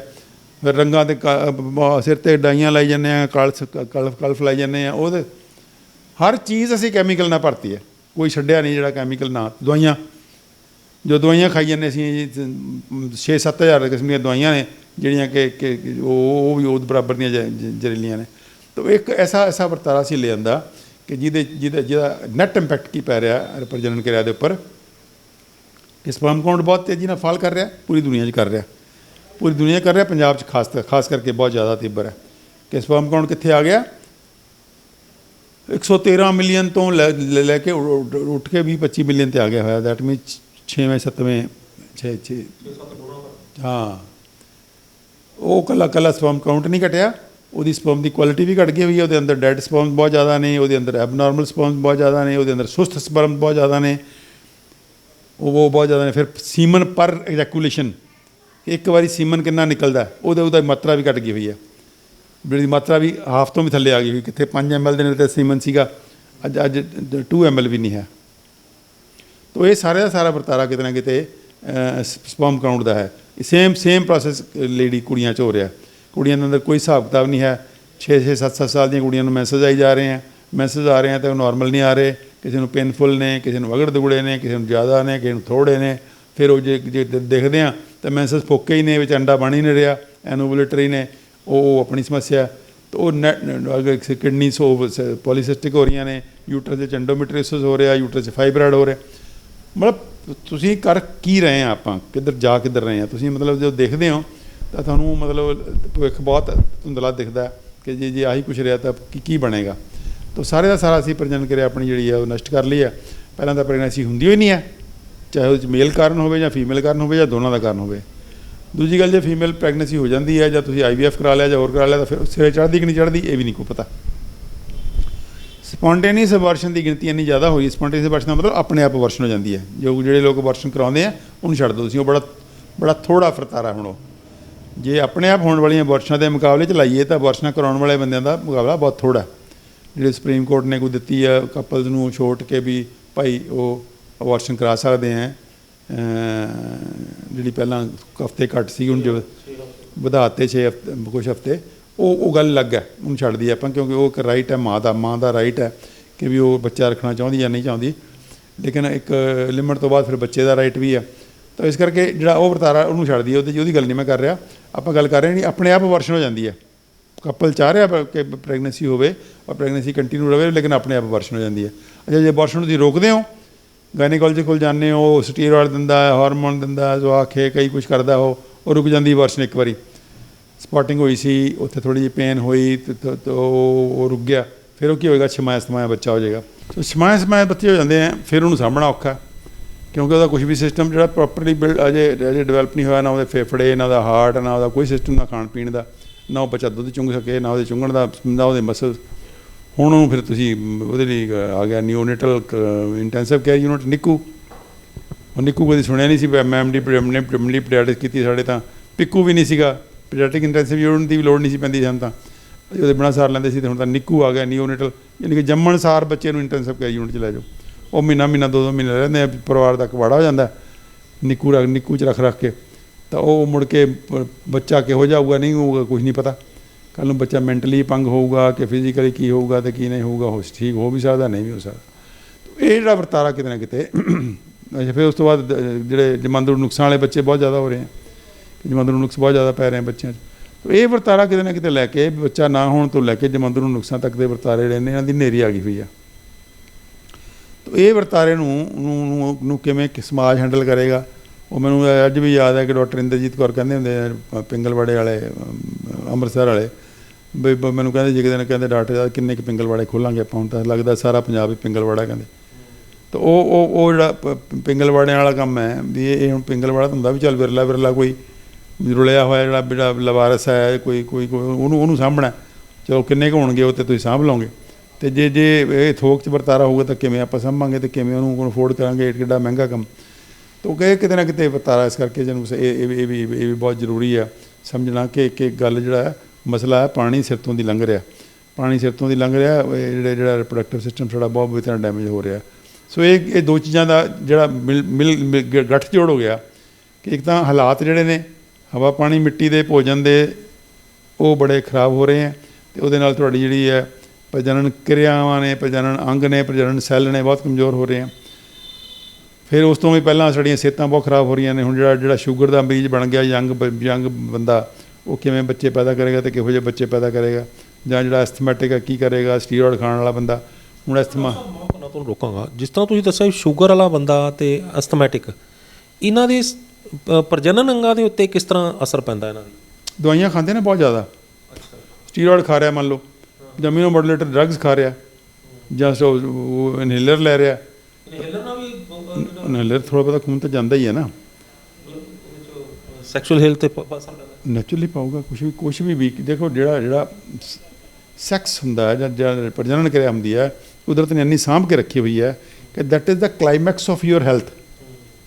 ਤਾਂ ਹੀ ਕੁਦਰਤ ਕਿਉਂ ਕਰਦੀ ਹੈ 25 ਸਾਲ ਤੋਂ ਬਾਅਦ ਤੁਹਾਡਾ ਸੈਕਸ ਡਾਊਨ ਕਰ ਦਿੰਦੀ ਹੈ, ਇਸੇ ਕਰਕੇ ਕਰਦੀ ਹੈ ਕਿ ਤੁਸੀਂ ਨਾ ਬੱਚੇ ਨਾ ਪੈਦਾ ਕਰ ਸਕੋ, ਕਿਉਂਕਿ ਕੁਦਰਤ ਚਾਹੁੰਦੀ ਹੈ, ਕੁਦਰਤ ਦੇ ਵਿੱਚ ਬੜਾ ਕਮਾਲ ਦਾ ਮੈਕੈਨਿਜ਼ਮ ਹੈ। ਦੇਖੋ, ਇੱਕ ਇਜੈਕੂਲੇਸ਼ਨ 'ਚ 200 ਕਰੋੜ ਸਪਰਮ ਹੁੰਦਾ, ਇੱਕ ਸਪਰਮ ਨੇ ਪ੍ਰੈਗਨੈਂਸੀ ਕਰਨੀ ਹੁੰਦੀ ਹੈ। 200 ਕਰੋੜ 'ਚੋਂ ਉਹ ਸਪਰਮ 'ਚ ਰੇਸ ਲੱਗਦੀ ਹੈ, ਜਿੱਦਾਂ ਅਸੀਂ ਕਰਦੇ ਨਾ 100 ਮੀਟਰ ਰੇਸ, 100 ਮੀਟਰ ਰੇਸ ਲੱਗਦੀ ਹੈ, ਅਤੇ ਜਿਹੜਾ ਸਪਰਮ ਸਭ ਤੋਂ ਫਾਸਟ ਹੁੰਦਾ ਉਹ ਜਾ ਕੇ। ਤਾਂ ਕੁਦਰਤ ਨੇ ਇੱਕ ਬੜਾ ਕਮਾਲ ਦਾ ਮੈਕੈਨਿਜ਼ਮ ਹੈ ਕੁਦਰਤ ਦੇ ਅੰਦਰ, ਜਿਹੜਾ ਕਿ ਬੜਾ ਮਤਲਬ ਜਿਹਨੂੰ ਕਹਿੰਦੇ ਜਦੋਂ ਤੁਸੀਂ ਉਹਨੂੰ ਦੇਖਦੇ ਹੋ ਤਾਂ ਤੁਹਾਨੂੰ ਵਾਹੋ ਹੀ ਹੋਈ ਜਾਂਦੀ ਹੈ। ਤਾਂ ਉਹ ਕਿਉਂ ਬਣਾਇਆ ਕੁਦਰਤ ਨੇ? ਉਹ ਇਸ ਕਰਕੇ ਬਣਾਇਆ ਕਿ ਹੈਲਦੀਐਸਟ ਨੂੰ ਹੀ ਬੱਚਾ ਪੈਦਾ ਕਰਨਾ ਚਾਹੀਦਾ, ਜਿਹੜਾ ਲੈਸ ਹੈਲਦੀਅਰ ਉਹਨੂੰ ਬੱਚਾ। ਤੁਸੀਂ ਦੇਖੋਗੇ ਬਹੁਤ ਸਾਰੇ ਐਨੀਮਲ ਦੇ ਅੰਦਰ ਜਿਹੜੇ ਮੇਲ ਨੇ ਉਹ ਲੜਦੇ ਆ ਆਪਸ 'ਚ, ਮੁਰਗਿਆਂ 'ਚ ਹੈ, ਸਾਂਢਾਂ 'ਚ ਹੈ, ਕੁੱਤਿਆਂ 'ਚ ਹੈ, ਈਵਨ ਹਾਂ, ਵੀ ਜਿਹੜਾ ਸਟਰੋਂਗੈਸਟ ਹੋਏਗਾ ਉਹ ਫੀਮੇਲ ਉਹਨੂੰ ਚੂਜ਼ ਕਰੇਗੀ। ਹਾਂ, ਤਾਂ ਬਹੁਤ ਸਾਰੇ ਐਨੀਮਲ 'ਚ ਇਹ ਵਰਤਾਰਾ ਹੈ ਕਿ ਉਹ ਮੇਲ ਜਿਹੜੇ ਹੁੰਦੇ ਨੇ ਉਹ ਉਹਨਾਂ ਦੇ ਆਪਸ 'ਚ ਲੜਾਈਆਂ ਹੁੰਦੀਆਂ ਨੇ ਮੇਟ ਕਰਨ ਵਾਸਤੇ। ਤਾਂ ਉਹ ਜਿਹੜਾ ਵਰਤਾਰਾ ਕੁਦਰਤ ਨੇ ਉਹਦੇ ਅੰਦਰ ਪਾਇਆ, ਇਹ ਕਿਸੇ ਮਕਸਦ ਲਈ ਪਾਇਆ ਤਾਂ ਕਿ ਅਗਲੀ ਪੀੜ੍ਹੀ ਸਟਰੋਂਗਰ ਹੋਵੇ। ਇੱਥੇ ਉਲਟ ਹੋ ਰਿਹਾ, ਵੀਕਰ ਹੁੰਦੀ ਕਿੱਥੇ ਤੱਕ ਜਾਵਾਂਗੇ ਆਪਾਂ? ਤਾਂ ਉਹ ਜਿਹੜਾ ਵਰਤਾਰਾ ਅਸੀਂ ਕੁਦਰਤ ਦੇ ਗੈਰ ਕੁਦਰਤੀ ਹੋ ਗਿਆ ਨਾ ਬਿਲਕੁਲ। ਦੇਖੋ ਕੁਦਰਤ ਕੀ ਚਾਹ ਰਹੀ ਹੈ ਕਿ ਆਉਣ ਵਾਲੀਆਂ ਪੀੜ੍ਹੀਆਂ ਸਟਰੋਂਗਰ ਹੋਣ, ਅਤੇ ਅਸੀਂ ਕੀ ਕਰ ਰਹੇ ਹਾਂ? ਅਸੀਂ ਸਾਰਾ ਕੁਝ ਕੁਦਰਤ ਦਾ ਪੁੱਠਾ ਕਰਤਾ। ਸਾਡਾ ਜਿਹੜਾ ਵਰਤਾਰਾ ਹੈ, ਸਾਡੀ ਖੇਤੀ ਹੈ, ਸਾਡਾ ਇੰਡਸਟਰੀਅਲ ਮਾਡਲ ਹੈ, ਸਾਡੀ ਪ੍ਰੋਸੈਸਡ ਫੂਡ ਖਾਣ ਦੀ ਕੈਪੈਸਿਟੀ ਹੈ, ਸਾਡਾ ਸਟ੍ਰੈਸ ਦਾ ਲੈਵਲ ਇੱਥੇ ਮਾਰੀ ਹੈ, ਅਸੀਂ ਉੱਧਰ ਧਿਆਨ ਹੀ ਨਹੀਂ ਦੇ ਰਹੇ। ਕਿ ਅਸੀਂ ਕਾਰਾਂ ਜ਼ਿਆਦਾ ਜ਼ਰੂਰੀ ਨੇ, ਕੋਠੀਆਂ ਜ਼ਿਆਦਾ ਜ਼ਰੂਰੀ ਨੇ, ਪੋਜੀਸ਼ਨਾਂ ਜ਼ਿਆਦਾ ਜ਼ਰੂਰੀ ਨੇ, ਕੁਰਸੀਆਂ ਜ਼ਿਆਦਾ ਜ਼ਰੂਰੀ ਨੇ। ਜਿਹੜਾ ਕੁਦਰਤ ਦਾ ਸਭ ਤੋਂ ਇੰਪੋਰਟੈਂਟ ਕੰਮ ਹੈ ਕਿ ਮੇਰਾ ਧਰਮ ਹੈ ਕਿ ਮੈਂ ਹੈਲਦੀ ਰਹਾਂ ਅਤੇ ਮੈਂ ਹੈਲਦੀ ਬੱਚਾ 2 ਬੱਚੇ ਪੈਦਾ ਕਰਕੇ ਜਾਵਾਂ। ਕਿਉਂਕਿ ਮੈਂ ਅਤੇ ਮੇਰੇ ਪਾਰਟਨਰ ਨੇ ਰਲ ਕੇ ਬੱਚੇ ਪੈਦਾ ਕਰਨੇ ਆ, 2 ਜਣੇ ਨੇ, ਤਾਂ 2 ਜਣੇ 2 ਬੱਚੇ ਜ਼ਰੂਰ ਪੈਦਾ ਕਰਨ ਤਾਂ ਕਿ ਜੀਵਨ ਦੀ ਲੜੀ ਚੱਲਦੀ ਰਹੇ। ਤਾਂ ਇਹ ਕੰਮ ਹਿਊਮੈਨਿਟੀ ਨੂੰ ਪ੍ਰਾਇਰਟੀ 'ਤੇ ਰੱਖਣਾ ਚਾਹੀਦਾ। ਤਾਂ ਮੈਂ ਆਪਣੇ ਦੋਸਤਾਂ ਨੂੰ ਸਾਰਿਆਂ ਨੂੰ ਇਹ ਮੈਸੇਜ ਦੇਣ ਦੀ ਅਪੀਲ ਕਰਾਂਗਾ ਕਿ ਇਸ ਗੱਲ ਦੀ ਅਸੀਂ ਇੰਪੋਰਟੈਂਸ ਨੂੰ ਸਮਝੀਏ। ਸਾਡੇ ਪਿਛਲੇ 50-60 ਸਾਲ ਤੋਂ ਐਸਾ ਵਾਹੀਆਤ ਕਿਸਮ ਦਾ ਪ੍ਰਚਾਰ ਕੀਤਾ ਗਿਆ ਕਿ ਬੱਚੇ ਪੈਦਾ ਕਰਨਾ ਸਭ ਤੋਂ ਕੰਡਮ ਬਣਾਤਾ ਗਿਆ, ਅਤੇ ਬੱਚੇ ਜ਼ਿਆਦਾ ਪੈਦਾ ਕਰਨ ਵਾਲਿਆਂ ਨੂੰ ਐਂ ਬਣਾਤਾ ਗਿਆ ਵੀ ਕੋਈ ਕ੍ਰਿਮੀਨਲ ਆ ਉਹ। ਇਸ ਕਰਕੇ ਬੱਚੇ ਜਿਨ੍ਹਾਂ ਲੋਕਾਂ ਨੇ ਅੱਜ ਤੁਸੀਂ ਦੇਖੋ ਜਿਨ੍ਹਾਂ ਲੋਕਾਂ ਨੇ ਬੱਚੇ ਜ਼ਿਆਦਾ ਪੈਦਾ ਕੀਤੇ ਹੈ ਉਹ ਇਸ ਵੇਲੇ ਐਡਵਾਂਟੇਜ ਰਹਿਣਗੇ ਹੁਣ ਬਹੁਤ ਜ਼ਿਆਦਾ। ਬੱਚੇ ਜ਼ਿਆਦਾ ਕਿਉਂ ਲੋਕ ਪੱਤੇ 5-5 6-6 7-7 ਕਰਦੇ ਸੀ। ਕੁਦਰਤ ਨੇ ਜਿਹੜੀ ਕਪੈਸਿਟੀ ਬਣਾਈ ਸਾਡੀ 15 ਦੀ ਬਣਾਈ ਹੈ ਕਿ ਇੱਕ ਹਿਊਮਨ ਬੀਇੰਗ ਆਪਣੇ ਲਾਈਫ ਟਾਈਮ 'ਚ 15 ਬੱਚੇ ਪੈਦਾ ਕਰ ਸਕਦਾ। ਅਤੇ ਹੁੰਦੇ ਸੀ 10-10 9-9 8-8 ਤਾਂ ਆਮ ਹੁੰਦੇ ਸੀ, ਅਤੇ 15 ਦੀ ਕਪੈਸਿਟੀ ਹੈ ਸਾਡੀ। ਐਵੇਂ ਬਣਾਤੀ ਕੁਦਰਤ ਨੇ ਬਣਾਈ ਕਿ ਜਿਹੜੀ ਮੈਨ ਪਾਵਰ ਹੈ ਰਿਜ਼ਰਵ ਰਹਿਣੀ ਚਾਹੀਦੀ ਹੈ ਤਾਂ ਕਿ ਕੱਲ੍ਹ ਨੂੰ ਕੋਈ ਨੈਚੁਰਲ ਕਲੈਮਿਟੀ ਆ ਗਈ, ਕੋਈ ਜੰਗਾਂ ਲੱਗਦੀਆਂ ਨੇ, ਕੋਈ ਹੋਰ 100 ਇਹੋ ਜਿਹੀਆਂ ਗੱਲਾਂ ਹੁੰਦੀਆਂ ਕਿ ਮਾਸ ਲੈਵਲ 'ਤੇ ਬੰਦੇ ਮਰ ਜਾਂਦੇ ਆ, ਤਾਂ ਕਿ ਮਨੁੱਖਤਾ ਜਿਹੜੀ ਹੈ ਉਹਦਾ ਜਿਹੜੀ ਲਗਾਤਾਰਤਾ ਹੈ ਉਹ ਡਿਸਟਰਬ ਨਾ ਹੋਏ। ਤਾਂ ਉਹ ਕੁਦਰਤ ਦਾ ਜਿਹੜਾ ਉਹ ਵਰਤਾਰਾ ਹੈ, ਅਸੀਂ ਉਹਨੂੰ ਇੱਜ਼ਤ ਕਰੀਏ, ਉਹਦਾ ਸਤਿਕਾਰ ਕਰੀਏ, ਉਹਨੂੰ ਸਿਰ ਨਿਵਾਈਏ ਕਿ ਕੁਦਰਤ ਦਾ ਜਿਹੜਾ ਵਰਤਾਰਾ ਹੈ ਕਿ ਬੱਚੇ ਪੈਦਾ ਕਰਨਾ ਸਾਡੀ ਇੱਕ ਬਹੁਤ ਇੰਪੋਰਟੈਂਟ ਸਭ ਤੋਂ ਇੰਪੋਰਟੈਂਟ ਡਿਊਟੀ ਹੈ। ਅਤੇ ਹੈਲਦੀ ਬੱਚਾ ਪੈਦਾ ਕਰਨ ਲਈ ਆਪ ਹੈਲਦੀ ਰਹਿਣਾ ਬਹੁਤ ਜ਼ਰੂਰੀ ਹੈ। ਜੇ ਅਸੀਂ ਹੈਲਦੀ ਰਹਾਂਗੇ, ਇੱਕ ਹੈਲਦੀ ਵਿਅਕਤੀ ਹੀ ਹੈਲਦੀ ਬੱਚਾ ਪੈਦਾ ਕਰ ਸਕਦਾ। ਜੋ ਆਪ ਹੀ ਹੈਲਦੀ ਨਹੀਂ ਅਤੇ ਉਹਦੇ ਹਿਸਾਬ ਨਾਲ ਸਾਨੂੰ ਆਪਣਾ ਹਵਾ ਪਾਣੀ ਮਿੱਟੀ ਦਾ ਵੀ ਖਿਆਲ ਰੱਖਣਾ ਚਾਹਣਾ, ਖੇਤੀ ਦਾ ਵੀ ਖਿਆਲ ਰੱਖਣਾ, ਫੂਡ ਦਾ ਵੀ ਖਿਆਲ ਰੱਖਣਾ, ਆਪਣੇ ਲਾਈਫ ਸਟਾਈਲ ਦਾ ਵੀ ਖਿਆਲ ਰੱਖਣਾ। ਉਹਦੀ ਓਰੀਐਂਟੇਸ਼ਨ ਜਿਹੜੀ ਹੋਣੀ ਚਾਹੀਦੀ ਹੈ, ਉਹਦਾ ਕੇਂਦਰ ਬਿੰਦੂ ਹੋਣਾ ਚਾਹੀਦਾ ਕਿ ਸਟਰੋਂਗ ਬੱਚਾ ਕਿਵੇਂ ਪੈਦਾ ਹੋਏਗਾ, ਅਗਲੀ ਪੀੜ੍ਹੀ ਕਿਵੇਂ ਚੱਲੇਗੀ, ਅਗਲੀ ਪੀੜ੍ਹੀ ਕਿਵੇਂ ਹੋਰ ਮਜ਼ਬੂਤ ਹੋਏਗੀ, ਇਹ ਕੇਂਦਰ 'ਚ ਹੋਣਾ ਚਾਹੀਦਾ। ਸਾਰੀ ਜੀਵਨ ਨੂੰ ਸਾਨੂੰ ਉਹਦੇ ਆਲੇ ਦੁਆਲੇ ਪਲਾਨ ਕਰਨਾ ਚਾਹੀਦਾ। ਜਿਹੜੀ ਵੀ ਚੀਜ਼ ਉਸ ਕੇਂਦਰ ਬਿੰਦੂ ਨੂੰ ਡਿਸਟਰਬ ਕਰਦੀ ਹੈ ਉਹਨੂੰ ਸਾਨੂੰ ਮਾਈਨਸ ਕਰਨਾ ਚਾਹੀਦਾ। ਸੋ ਇਸ ਕਰਕੇ ਇਹ ਵਰਤਾਰਾ ਮੈਂ ਸਮਝਦਾ ਕਿ ਇਹਨੂੰ ਮਨੁੱਖਤਾ ਨੂੰ ਠੀਕ ਦਿਸ਼ਾ 'ਚ ਜਾਣ ਦੀ ਲੋੜ ਹੈ ਕਿ ਹੈਲਦੀ ਬੱਚਾ ਪੈਦਾ ਕਰਨ ਵਾਸਤੇ ਜੋ ਵੀ ਚਾਹੀਦਾ, ਖੇਤੀ ਦੇ ਮਾਡਲ ਨੂੰ ਬਦਲਣ ਦੀ ਲੋੜ ਹੈ, ਇੰਡਸਟਰੀ ਦੇ ਮਾਡਲ ਨੂੰ ਬਦਲਣ ਦੀ ਲੋੜ ਹੈ, ਸਟ੍ਰੈਸ ਫਰੀ ਰਹਿਣ ਦੀ ਲੋੜ ਹੈ, ਹੈਲਦੀ ਰਹਿਣ ਦੀ ਲੋੜ ਹੈ, ਹਰ ਚੀਜ਼ ਕੈਮੀਕਲ ਫਲਾਂ ਕਿਸਮ ਦੇ ਕੈਮੀਕਲ ਮਾਈਨਸ ਕਰਨ ਦੀ ਲੋੜ ਹੈ। ਸਭ ਕੋਈ ਗੱਲ ਉਸ ਤੋਂ ਉੱਪਰ ਇੰਪੋਰਟੈਂਟ ਨਹੀਂ ਹੈ। ਇੱਕ ਚੀਜ਼ ਕਦੇ ਕਿਤੇ ਇਸ ਤਰ੍ਹਾਂ ਦੀ ਕੋਈ ਸਟੱਡੀ ਹੋਈ ਹੈ ਵੀ ਜਿਹੜੇ ਇਸ ਉਮਰ ਦੇ ਜਿੰਨੀ ਤੁਸੀਂ ਦੱਸੀ ਹੈ ਯੰਗ ਏਜ ਦੇ ਵਿੱਚ, ਯਾਨੀ ਕਿ 20 ਤੋਂ 22 ਜਾਂ 22 ਤੋਂ 25 ਸਾਲ ਦੀ ਉਮਰ ਦੇ ਵਿੱਚ ਜਿਨ੍ਹਾਂ ਦੇ ਵਿਆਹ ਹੁੰਦੇ ਨੇ, ਉਹਨਾਂ ਦੇ ਅੱਗੋਂ ਜਿਹੜੇ ਬੱਚੇ ਪੈਦਾ ਹੁੰਦੇ ਨੇ ਉਹ ਜ਼ਿਆਦਾ ਹੈਲਦੀਐਸਟ ਹੁੰਦੇ ਨੇ ਬਨਸਪਤ ਜਿਹੜੇ ਉਹ ਵੱਡੀ ਉਮਰ ਦੇ ਵਿੱਚ ਜਾ ਕੇ? ਜ਼ਰੂਰ ਹੋਈ ਹੋਊਗੀ। ਮੈਂ ਨੋਟਿਸ ਮੈਂ ਨਹੀਂ ਪੜ੍ਹੀ, ਲੇਕਿਨ ਇਹੋ ਜਿਹੀਆਂ ਸਟੱਡੀਜ਼ ਬਹੁਤ ਹੋਈਆਂ ਨੇ, ਜ਼ਰੂਰ ਹੋਈ ਹੋਏਗੀ। ਦੇਖ ਲਾਂਗੇ ਉਹ ਵੀ ਆਪਾਂ, ਸਟੱਡੀ ਜ਼ਰੂਰ ਹੋਈ ਹੋਊਗੀ। ਕਿਉਂਕਿ ਉਹ ਜਿਹੜੇ ਮੈਂ ਅੰਕੜੇ ਬੋਲ ਰਿਹਾ ਨਾ, ਇਹ ਅੰਕੜੇ ਮੈਂ ਰਿਸਰਚ ਦੇ ਆਧਾਰ 'ਤੇ ਬੋਲ ਰਿਹਾ। ਉਹ ਅੰਕੜਾ ਜਿਹੜੇ ਤੱਤ ਕੱਢੇ ਹੋਏ ਆ ਇਹਨਾਂ ਸਟੱਡੀਜ਼ ਤੋਂ ਕੱਢੇ ਹੋਣਗੇ ਨਾ, ਅਤੇ ਇਹਦਾ ਮਤਲਬ ਸਟੱਡੀ ਇੱਕ ਨਹੀਂ, ਕਈ ਸਾਰੀਆਂ ਸਟੱਡੀ ਹੋਈਆਂ ਹੋਣਗੀਆਂ ਕਿ ਜਿੰਨਾ ਕਪਲ ਯੰਗ ਹੋਏਗਾ, ਮਤਲਬ ਦੈਟ ਮੀਨਸ ਆਪਣੀ ਰਿਪਰੋਡਕਟਿਵ ਏਜ ਦੇ ਵਿੱਚ ਉਨਾ ਹੀ ਬੱਚਾ ਜ਼ਿਆਦਾ ਹੈਲਦੀ ਹੋਏਗਾ। ਅਤੇ ਇਹ ਨੋਨ ਹੈ ਕਿ 35 ਸਾਲ ਤੋਂ ਬਾਅਦ ਫਿਰ ਬੱਚੇ ਦੇ ਅਨਹੈਲਦੀ ਪੈਦਾ ਹੋਣ ਦੇ ਜਾਂ ਨਾ ਪੈਦਾ ਹੋਣ ਦੇ ਜਾਂ ਅਬੋਰਟ ਹੋਣ ਦੇ ਜਾਂ ਪ੍ਰੀਮੈਚੁਰ ਹੋਣ ਦੇ ਚਾਂਸਸ ਵੱਧ ਜਾਂਦੇ, ਜਾਂ ਜਮਾਂਦਰੂ ਨੁਕਸ ਹੋਣ ਦੇ ਚਾਂਸਸ ਵੱਧ ਜਾਂਦੇ। ਇਹ ਤਾਂ ਵੈਲ ਨੋਨ ਹੈ, ਬਹੁਤ ਸਾਰੀਆਂ ਸਟੱਡੀ ਹੋਈਆਂ ਨੇ ਕਿ 35+ ਦੇ ਵਿੱਚ ਜਾ ਕੇ ਜਦੋਂ ਬੱਚਾ ਪੈਦਾ ਕਰਨ ਦੀ ਕੋਸ਼ਿਸ਼ ਕਰਾਂਗੇ ਆਪਾਂ, ਤਾਂ ਉਹਦੇ ਅੰਦਰ ਇਹ ਸਾਰੀਆਂ ਐਬਨੋਰਮੈਲਿਟੀਜ਼ ਜ਼ਿਆਦਾ ਹੋਣਗੀਆਂ। ਯਾਨੀ ਕਿ ਬੱਚਾ ਹੋ ਸਕਦਾ ਪ੍ਰੈਗਨੈਂਸੀ ਹੋਵੇ ਹੀ ਨਾ, ਹੋ ਸਕਦਾ ਅਬੋਰਸ਼ਨ ਹੋ ਜਾਏ, ਹੋ ਸਕਦਾ ਪ੍ਰੀਮੈਚੁਰ ਹੋ ਜਾਏ, ਹੋ ਸਕਦਾ ਇਹ ਬੱਚਾ ਪੈਦਾ ਹੋਵੇ ਤਾਂ ਡੈਡ ਬੱਚਾ ਪੈਦਾ ਹੋਵੇ ਤਾਂ ਕਮਜ਼ੋਰ ਬੱਚਾ ਪੈਦਾ ਹੋਵੇ ਤਾਂ ਅਪੰਗ ਬੱਚਾ ਪੈਦਾ ਹੋਵੇ। ਉਹ ਅੱਜ ਅਪੰਗਤਾ ਕਿੰਨੀ ਹੈ, ਮੈਂਟਲ ਅਪੰਗਤਾ ਕਿੰਨੀ ਹੈ, ਆਟਿਜ਼ਮ ਕਿੰਨਾ, ਹਰ ਚੀਜ਼ ਵੱਧ ਰਹੀ, ਹਰ ਐਬਨੋਰਮੈਲਿਟੀ ਵੱਧ ਰਹੀ ਹੈ। ਕਿਉਂ ਵੱਧ ਰਹੀ ਹੈ? ਸਿੰਗਲ ਇੱਕੋ ਕਾਰਨ ਹੈ ਕਿ ਅਸੀਂ ਐਂਟੀ ਨੇਚਰ ਹੋ ਗਏ, ਅਤੇ ਅਸੀਂ ਕੁਦਰਤ ਦੀ ਭਾਸ਼ਾ ਨੂੰ ਇੱਜ਼ਤ ਕਰਨੀ ਬੰਦ ਕਰਤੀ, ਉਹਨੂੰ ਸਤਿਕਾਰ ਦੇਣਾ ਬੰਦ ਕਰਤਾ ਕਿ ਕੁਦਰਤ ਕੀ ਚਾਹ ਰਹੀ ਹੈ ਅਤੇ ਅਸੀਂ ਕੀ ਕਰ ਰਹੇ ਹਾਂ। ਜੇ ਅਸੀਂ ਕੁਦਰਤ ਦੇ ਨਿਯਮਾਂ ਦੇ ਅਨੁਸਾਰ ਚੱਲਾਂਗੇ ਤਾਂ ਵਧੀਆ ਜੀਵਨ ਹੋਏਗਾ, ਵਧੀਆ ਅੱਗੇ ਪੀੜ੍ਹੀ ਤੁਰੇਗੀ। ਜੇ ਕੁਦਰਤ ਦੇ ਨਿਯਮਾਂ ਦੀ ਉਲੰਘਣਾ ਕਰਾਂਗੇ ਤਾਂ ਉਹਦਾ ਸਜ਼ਾ ਮਿਲੇਗੀ। ਕੁਦਰਤ ਆਪਣੇ ਨਿਯਮਾਂ ਦੀ ਉਲੰਘਣਾ ਦੀ ਸਜ਼ਾ ਦਿੰਦੀ ਹੈ, ਉਹ ਵਿਅਕਤੀ ਨੂੰ ਵੀ ਦਿੰਦੀ ਹੈ, ਉਹ ਪਰਿਵਾਰ ਨੂੰ ਵੀ ਦਿੰਦੀ ਹੈ, ਸਮਾਜ ਨੂੰ ਵੀ ਦਿੰਦੀ ਹੈ, ਉਹ ਮਨੁੱਖਤਾ ਨੂੰ ਵੀ ਦਿੰਦੀ ਹੈ। ਤਾਂ ਜਦੋਂ ਅਸੀਂ ਗ੍ਰੋਸ ਜਿਹਨੂੰ ਕਹਿੰਦੇ ਆ ਵੱਡਾ ਜਿਹੜਾ ਕੋਈ ਕੁਦਰਤ ਵਿਰੋਧੀ ਇਹੋ ਜਿਹਾ ਕੰਮ ਕਰਾਂਗੇ ਤਾਂ ਉਹਦੀ ਸਜ਼ਾ ਸਾਰੀ ਮਨੁੱਖਤਾ ਨੂੰ ਵੀ ਮਿਲੇਗੀ ਔਰ ਸਾਰੇ ਦੇਸ਼ਾਂ ਨੂੰ ਵੀ ਮਿਲਦੀ ਹੈ, ਔਰ ਮਨੁੱਖਤਾ ਦੇ ਪਰਿਵਾਰਾਂ ਨੂੰ ਵੀ ਮਿਲਦੀ ਹੈ। ਸੋ ਇਹ ਜਿਹੜਾ ਹਾਰਮੋਨ ਦੀ ਆਪਾਂ ਪਿਛਲੀ ਲੜੀ ਤੋਂ ਚੱਲਦੇ ਆ ਰਹੇ ਸੀ, ਤੇ ਹਾਰਮੋਨ ਦੀ ਆਪਾਂ ਨੇ ਜੇ ਗੱਲ ਕਰੀਏ ਤਾਂ ਪ੍ਰਜਨਨ ਅੰਗਾਂ ਦੇ ਵਿੱਚ ਜਿਹੜੇ ਕਿਹੜੇ ਹਾਰਮੋਨਸ ਜਿਹੜੇ ਨੇ ਉਹ ਸਹਾਈ ਹੁੰਦੇ ਨੇ, ਤੇ ਕਿੱਦਾਂ ਜਿਹੜੇ ਨੇ ਉਹ ਫਿਰ ਇਹਦੇ ਵਿੱਚ ਡਿਸਟਰਬ ਹੋ ਜਾਂਦੇ ਨੇ ਤਾਂ ਕਿ ਅੱਗੇ ਜਿਹੜਾ ਨੁਕਸਾਨ ਹੁੰਦਾ। ਜਿਹੜੀ ਆਪਾਂ ਸਾਰੀ ਗੱਲ ਕਰ ਰਹੇ ਹਾਂ ਨਾ, ਇਹ ਹਾਰਮੋਨ ਦੇ ਥਰੂ ਟ੍ਰਾਂਸ ਹੁੰਦੀ ਹੈ ਮੀਡੀਏਟ। ਇਹਦੀ ਮੀਡੀਏਸ਼ਨ ਜਿਹੜੀ ਹੁੰਦੀ ਹੈ, ਚਾਹੇ ਉਹ ਮੇਲ ਦਾ ਹਾਰਮੋਨ ਟੈਸਟੋਸਟੀਰੋਨ ਹੈ, ਚਾਹੇ ਫੀਮੇਲ ਦਾ ਹਾਰਮੋਨ ਈਸਟ੍ਰੋਜਨ ਹੈ ਜਾਂ ਪ੍ਰੋਜੈਸਟਰੋਨ ਹੈ, ਤਾਂ ਇਹ ਸਾਰਿਆਂ ਦੀ ਜਿਹੜੀ ਜੋ ਐਕਟੀਵਿਟੀਜ਼ ਹੋਣੀਆਂ ਨੇ, ਇਹਨੂੰ ਮੀਡੀਏਟ ਕਰਨ ਵਾਸਤੇ ਹਾਰਮੋਨਸ ਹੁੰਦੇ ਆ। ਕਿਉਂਕਿ ਹਾਰਮੋਨਸ ਉਹ ਕੈਮੀਕਲਸ ਨੇ ਜਿਹੜੇ ਬਹੁਤ ਥੋੜ੍ਹੀ ਮਾਤਰਾ ਦੇ ਵਿੱਚ ਸਾਰੀ ਚੀਜ਼ ਨੂੰ ਕੋਆਰਡੀਨੇਟ ਕਰਦੇ ਆ, ਤਾਂ ਉਹਦਾ ਤਾਲਮੇਲ ਬਣਾਉਂਦੇ ਆ। ਕਿਉਂਕਿ ਬਹੁਤ ਸਾਰੀਆਂ ਐਕਟੀਵਿਟੀਜ਼ ਹੋਣੀਆਂ ਹੁੰਦੀਆਂ ਨੇ। ਹੁਣ ਬੱਚਾ ਪੈਦਾ ਕਰਨ ਲਈ ਕੋਈ ਇੱਕ ਐਕਟੀਵਿਟੀ ਥੋੜ੍ਹਾ ਹੋਣੀ ਆ, ਬੱਚਾ ਪੈਦਾ ਕਰਨ ਲਈ ਬਹੁਤ ਸਾਰੀਆਂ ਐਕਟੀਵਿਟੀਜ਼ ਹੋਣੀਆਂ ਨੇ, ਰਾਈਟ ਫਰੋਮ ਹੈਪੀ ਮਾਈਂਡ। ਕਿਉਂਕਿ ਜਿਹੜਾ ਬੰਦਾ ਖੁਸ਼ ਨਹੀਂ ਹੈ ਉਹਦਾ ਸੰਬੰਧ ਹੀ ਨਹੀਂ ਬਣਾ ਸਕਦਾ। ਜੋ ਡਿਪਰੈਸ਼ਨ ਦਾ ਮਰੀਜ਼ ਜੇ ਉਹ ਕੀ ਕਰੇਗਾ, ਉਹ ਕੀ ਬੱਚਾ ਪੈਦਾ ਕਰ ਲੇਗਾ ਉਹ। ਸੋ ਇਸ ਕਰਕੇ ਜਿਹੜਾ ਮਾਈਂਡ ਤੋਂ ਲੈ ਕੇ ਅੱਗੇ ਐਕਟ ਤੱਕ ਤੋਂ ਲੈ ਕੇ ਅੱਗੇ ਬੱਚਾ ਜੰਮਣ ਤੱਕ ਦੀ ਸਾਰੀਆਂ ਪ੍ਰਕਿਰਿਆਵਾਂ ਨੇ, ਸਾਰੀਆਂ ਹਾਰਮੋਨ ਦੇ ਥਰੂ ਟ੍ਰਾਂਸਮਿਟ ਹੁੰਦੀਆਂ ਨੇ। ਔਰ ਹੈਲਦੀ ਹਾਰਮੋਨ ਅਤੇ ਹੈਲਦੀ ਲੈਵਲਸ ਹੋਣੇ ਹਾਰਮੋਨ ਦੇ ਬੇਹੱਦ ਜ਼ਰੂਰੀ ਹੁੰਦੇ ਆ। ਲੇਕਿਨ ਹਾਰਮੋਨਸ ਦੇ ਨਾਲ ਜਿਹੜੀ ਉਹ ਦੁਸ਼ਮਣੀ ਆਪਾਂ ਜਿਹਨਾਂ ਗੱਲਾਂ ਦੇ ਜ਼ਿਕਰ ਕਰ ਚੁੱਕੇ ਹਾਂ, ਉਹ ਹਾਰਮੋਨ ਦੀਆਂ ਦੁਸ਼ਮਣ ਨੇ। ਜਿੰਨੇ ਕੈਮੀਕਲਸ ਨੇ ਸਾਰੇ ਦੇ ਸਾਰੇ ਹਾਰਮੋਨਲ ਡਿਸਰਪਟਰਸ ਹੁੰਦੇ ਆ, ਕਿ ਹਾਰਮੋਨ ਨੂੰ ਜਾਂ ਤਾਂ ਬਣਨ ਨਹੀਂ ਦਿੰਦੇ ਜਾਂ ਠੀਕ ਕੰਮ ਨਹੀਂ ਕਰਨ ਦਿੰਦੇ। ਤਾਂ ਦੋਨੋਂ ਗੱਲਾਂ ਨੇ। ਜਾਂ ਤਾਂ ਉਹਨੂੰ ਸਾਰਿਆਂ ਨੂੰ ਜਨਰਲ ਕੈਟੇਗਰੀ 'ਚ ਰੱਖਦੇ ਆਪਾਂ ਹਾਰਮੋਨਲ ਡਿਸਰਪਟਰਸ, ਕਿ ਹਾਰਮੋਨ ਦੇ ਕੰਮ ਨੂੰ ਡਿਸਰਪਟ ਕਰਦੇ ਆ, ਰੋਕਦੇ ਆ, ਰੁਕਾਵਟ ਪਾਉਂਦੇ ਆ। ਤਾਂ ਚਾਹੇ ਉਹ ਖੇਤੀ ਦੇ ਕੈਮੀਕਲ ਨੇ, ਚਾਹੇ ਉਹ ਇੰਡਸਟਰੀ ਦੇ ਕੈਮੀਕਲ ਨੇ, ਚਾਹੇ ਉਹ ਸਾਡੇ ਮੈਂਟਲ ਸਟ੍ਰੈਸ ਹਾਰਮੋਨਸ ਨੇ, ਚਾਹੇ ਉਹ ਇੰਡਸਟਰੀ ਦੇ ਜਿਹੜੇ ਪ੍ਰੋਸੈਸ ਫੂਡ 'ਚ ਪਾ ਕੇ ਰਾਹੀਂ ਖਾਂਦੇ ਆ, ਜਾਂ ਕੋਈ ਪਲਾਸਟਿਕ ਵਰਗੇ ਨੇ। ਇਹ ਸਾਰੇ ਦੇ ਸਾਰੇ ਕੀ ਨੇ? They are very strong hormonal disruptors. ਤਾਂ ਇਸ ਕਰਕੇ ਜਿਹੜੇ ਹਾਰਮੋਨਲ ਡਿਸਰਪਟਰ ਦਾ ਯੂਜ਼ ਹੈ ਉਹ ਬੰਦ ਕਰਨਾ ਚਾਹੀਦਾ। ਔਰ ਉਹਦੇ 'ਚ ਬਹੁਤ ਹੀ ਖਤਰਨਾਕ ਵਰਤਾਰਾ ਹੋ ਰਿਹਾ। ਤੁਸੀਂ ਅੱਜ ਇਹ ਬਹੁਤ ਸਾਰੀਆਂ ਸਟੱਡੀਜ਼ ਹੋ ਗਈਆਂ ਕਿ ਮੇਲ ਫੀਮੇਲ 'ਚ ਅਟਰੈਕਸ਼ਨ ਹੀ ਘਟ ਰਹੀ ਹੈ। ਮੇਲ ਦੀ ਮੇਲ 'ਚ ਜਾ ਰਹੀ ਹੈ, ਫੀਮੇਲ ਦੀ ਫੀਮੇਲ 'ਚ ਜਾ ਰਹੀ ਹੈ।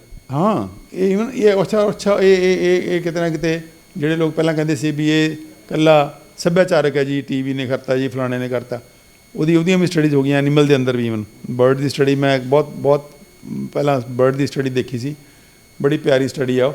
ਕੋਈ ਬੰਦਾ ਉਸ ਇਲਾਕੇ 'ਚ ਉਸ ਬਰਡ ਦੀ ਪਾਪੂਲੇਸ਼ਨ ਘਟ ਰਹੀ ਸੀਗੀ, ਅਮਰੀਕਾ ਦੀ ਸਟੱਡੀ ਆ, ਅਤੇ ਉਹ ਬੰਦਾ ਸਟੱਡੀ ਕਰਨ ਲੱਗ ਗਿਆ। ਉਹ ਬਰਡ ਸਪੈਸ਼ਲਿਸਟ ਸੀਗਾ। ਉਹਨੇ ਆਪਣੇ ਸਪੈਸ਼ਲ ਕੈਮਰੇ ਹੁੰਦੇ ਉਹਨਾਂ ਕੋਲ, ਤਾਂ ਉਹਨੇ ਸਪੈਸ਼ਲ ਕੈਮਰਿਆਂ ਰਾਹੀਂ, ਸਪੈਸ਼ਲ ਦੂਰਬੀਨਾਂ ਰਾਹੀਂ ਉਹ ਸਟੱਡੀ ਕਰਨ ਲੱਗਿਆ ਕਿ ਵੀ ਇਹ ਪਾਪੂਲੇਸ਼ਨ ਕਿਉਂ ਘਟ ਰਹੀ ਹੈ ਇਸ ਪੰਛੀ ਦੀ। ਤਾਂ ਉਹਨੇ ਦੇਖਿਆ ਕਿ ਜਿਹੜਾ ਉਹ ਮੇਲ ਅਤੇ ਫੀਮੇਲ ਪੰਛੀ ਪਛਾਣ 'ਚ ਆ ਜਾਂਦੇ ਆ ਵੀ ਇਹ ਮੇਲ ਹੈ ਕਿ ਫੀਮੇਲ ਹੈ।